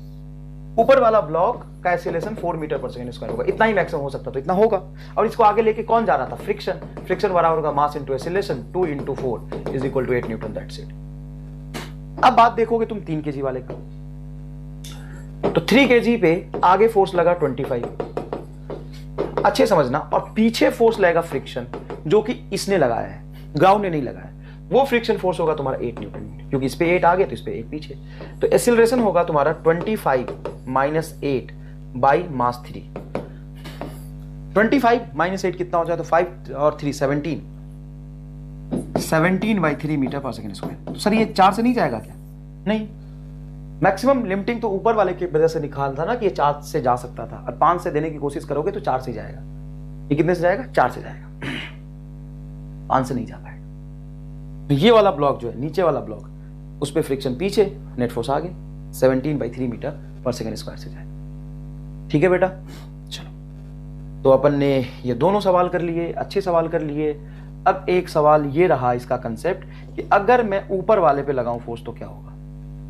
इस पे लगाऊं, ऊपर वाले पे। सारे कर लिए अपन ने, सारे कर लिए, सब कुछ कर लिया, बहुत सही, बहुत सही। तो आज के क्लास का लास्ट कंसेप्ट है, आज के सवाल, आज के क्लास का ये लास्ट कंसेप्ट है। In the given arrangement the maximum value of F for which there is no relative motion between the blocks, इन दोनों ब्लॉक्स के बीच में कोई रिलेटिव मोशन ना हो, फोर्स कहां लगा दिया? ऊपर। अब तुम्हें यही करना है, क्या करना है जो पहले केस में किया था, let they are moving together. Let, क्योंकि ये ग्राउंड तो कोई फ्रिक्शन दे ही नहीं रहा ना, they are moving together, let they are moving together. ठीक है ना बेटा? तो जब साथ चल रहे हैं तो नेट मास हो जाएगा m1 प्लस m2, और फोर्स लग रहा है F, तो एक्सीलरेशन हो जाएगा तुम्हारा सेम F बटा m1 प्लस m2। तो यहां तक तो सेम ही कहानी रहा, कुछ नहीं बदला। अब यहां पे ध्यान से देखो, जैसे तुम उसको ऊपर ले जाना चाहोगे तो ग्राउंड कोई अपोज नहीं कर रहा, यहां कोई इंटरलॉकिंग नहीं है, लेकिन यहां पे इंटरलॉकिंग है, यहां पे इंटरलॉकिंग है। इस इंटरलॉकिंग की वजह से जब तुम ऊपर वाले ब्लॉक को आगे ले जाने की कोशिश करोगे, ऊपर वाले ब्लॉक को कहां ले जाने की कोशिश करोगे? आगे, तो ये नीचे वाला फंस जाएगा। ऊपर वाला को आगे ले जाने की कोशिश करो, ऊपर आगे जाना चाहेगा, तो नीचे वाला ब्लॉक ऊपर को आगे जाने से रोकेगा, और फ्रिक्शन कहां लगाएगा बेटा? पीछे। इस पे फ्रिक्शन कहां लगा? पीछे। तो इस पे फ्रिक्शन कहां लगेगा? आगे। ठीक है, अब देखो, तो m1 को तो F ले जा रहा था, m2 को कौन ले जा रहा था? फ्रिक्शन। तो सिर्फ m2 का एफबीडी बनाएंगे, एफबीडी ऑफ m2, इस पे फ्रिक्शन कहां लग रहा है? बोलो, आगे। और अगर साथ चल रहे तो कितने से एक्सीलरेट होंगे? ए से। तो आप कह सकते हो फ्रिक्शन फोर्स बराबर m2a। अगर आप इस F की वैल्यू बढ़ाओ, ज्यादा तेजी से जाना चाहेगा तो एक्सीलरेशन बढ़ेगा, एक्सीलरेशन बढ़ेगा तो m2 का भी बढ़ेगा। तो m2 का एक्सीलरेशन कौन बढ़ा सकता है? ये फ्रिक्शन की वजह से चल रहा है, फ्रिक्शन बढ़ा सकता है, और फ्रिक्शन वेरिएबल होता है, ये अपनी वैल्यू स्ट्रेच करके बढ़ा लेगा, लेकिन कब तक? अपने लिमिट तक। तो अगर इसको आप मैक्सिमम करोगे तो ये भी मैक्सिमम होगा। अब सवाल ये है कि फ्रिक्शन का मैक्सिमम वैल्यू होगा कितना? जो इस पे फ्रिक्शन इधर लग रहा था, इधर आगे लग रहा था, इसी कांटेक्ट पे लग रहा था। इस कांटेक्ट पे नीचे है ग्रेविटेशनल फोर्स m1g और नॉर्मल है ऊपर n, तो n बराबर होगा आपका m1g और फ्रिक्शन फोर्स का लिमिटिंग वैल्यू होगा म्यू n, वो होगा m1g। Sir friction force m2 पे डिपेंड क्यों नहीं कर रहा? क्योंकि m2 पे दबाव इसके ग्रेविटेशन की वजह से यहां पड़ेगा और यहां तो स्मूथ सरफेस है। इनके बीच में जो दबाव है यहां पे वो m2 के ग्रेविटेशनल फोर्स नहीं, क्योंकि m2 का ग्रेविटेशनल फोर्स तो नीचे लगा है, ये तो नीचे दबाव बढ़ाएगा। m1 का ग्रेविटेशनल फोर्स यहां पे लगा, ये नीचे दबाव बढ़ाएगा, तो m2 नॉर्मल ऊपर लगाएगा। तो इस कांटेक्ट पे जो नॉर्मल होगा वो m1g के बराबर होगा। तो इसी कांटेक्ट पे फ्रिक्शन लग रहा है पीछे, तो उसका वैल्यू होगा म्यू m1g और उतना ही फ्रिक्शन आगे, तो ये भी म्यू m1g। इसका मैक्सिमम वैल्यू होगा mu m1g is equal to m2a। तो देखो यहाँ पे गजब कहानी हुई कि मास से मास नहीं घटा, तो मैक्सिमम एक्सेलरेशन कितना हो जाएगा? मैक्सिमम एक्सेलरेशन हो जाएगा म्यू m1g बटा m2। यार सर ये तो याद रखना बहुत मुश्किल होगा ना, कहानी सुनाऊंगा मैं, अपनी कहानी अलग से बताऊंगा, चिंता मत करो, तुम्हें दिखा दूंगा, तुम हमेशा याद रख पाओगे, कोई दिक्कत नहीं। ये मैक्सिमम होगा म्यू1 m1 g बटा m2। म्यू1 क्यों लिखा है यहाँ पे? ये म्यू1 की जरूरत नहीं है, म्यू m1g। तो मैक्सिमम फोर्स में कितना लगाऊं, क्योंकि मैक्सिमम फोर्स ही पूछा था। तो मैक्सिमम फोर्स मतलब यहां तक 7 चल रहे हैं, तो दोनों का एक्सेलरेशन मैक्सिमम हो जाएगा m1 plus m2 into acceleration maximum होगा a max, और a max की वैल्यू ये रख दो, आंसर आ जाएगा। तो a max की वैल्यू रख के देखो कहां रहे, तो mu m1g m1 plus m2 बटा m2, ये आ गया, ये आ गया। Third answer is correct, third answer is correct. Sir कैसे याद रखेंगे? तो आओ देखो, तुम्हें क्या याद रखना है, सुनो। तुम्हें बेटा याद रखना है ऐसे कि मान लो ये ब्लॉक है, ग्राउंड इज स्मूथ, m1 ये m2, और मैंने फोर्स लगाया नीचे वाले पे। अगर मैं नीचे वाले पे फोर्स लगाता हूं तो ऊपर वाला जो ब्लॉक है उसको आगे लेके कौन जाएगा? फ्रिक्शन। उसका मैक्सिमम पॉसिबल एक्सीलरेशन क्या होगा? Mu g. ये मैंने आपको सिखा दिया। तो मैक्सिमम फोर्स आएगा तुम्हारा total mass m1 plus m2 into mu g. यहां तक 7 चलेंगे, इससे ज्यादा फोर्स लगाओगे तो 7 नहीं चलेंगे, मतलब इससे कम या इसके बराबर फोर्स लगाओगे तो दे विल मूव टुगेदर, इससे कम या इसके बराबर। अब अगर मैं ये देखो ब्लॉक है आपका m2, कुछ भी मान लो, ये m1। अगर मैं ऊपर वाले पे फोर्स लगाऊं, ग्राउंड पे फ्रिक्शन है 0, ऊपर वाले पे फोर्स लगाऊं f, तो कितने मैक्सिमम फोर्स तक 7 चलेंगे? अब देखना, इसका जो मैक्सिमम पॉसिबल एक्सीलरेशन होता है वैसे याद रखो, mu G. Sir mu G तो इसका था, हाँ तो उसका भी म्यू जी है, इनटू ऊपर वाले पे फोर्स लगाए, तो इसलिए ऊपर वाले का मास ऊपर आएगा, नीचे वाले का मास नीचे आएगा हमेशा। ऊपर वाले का मास ऊपर, नीचे वाले का मास नीचे। नीचे वाले पे फोर्स लगाओ तो mu G mu G mu G mu G. ऊपर वाले फोर्स लगाओगे तो म्यू जी ऊपर वाले का मास बटा नीचे वाले का मास। अब यहां पे m1 m2 नहीं रखना था, ऊपर m1 है नीचे m2 है, तो आंसर आया था ऊपर वाले का मास बटा नीचे वाले का मास, m1 बटा m2। यहां पे ऊपर मैंने m2 को रख दिया, तो ऊपर वाला मास बटा नीचे वाला मास। कंफ्यूजन बच्चे गलत याद रख लेते हैं, m1 by m2, m2 by m1। Sir कैसे याद रखेंगे? सर कैसे याद रखेंगे? m1 m2 याद ही नहीं रखना। ऊपर वाले का मास, ऊपर वाला हमेशा ऊपर रहता है, नीचे वाला नीचे रहेगा, तो ऊपर वाले का मास बटा नीचे वाले का मास, दैट्स इट।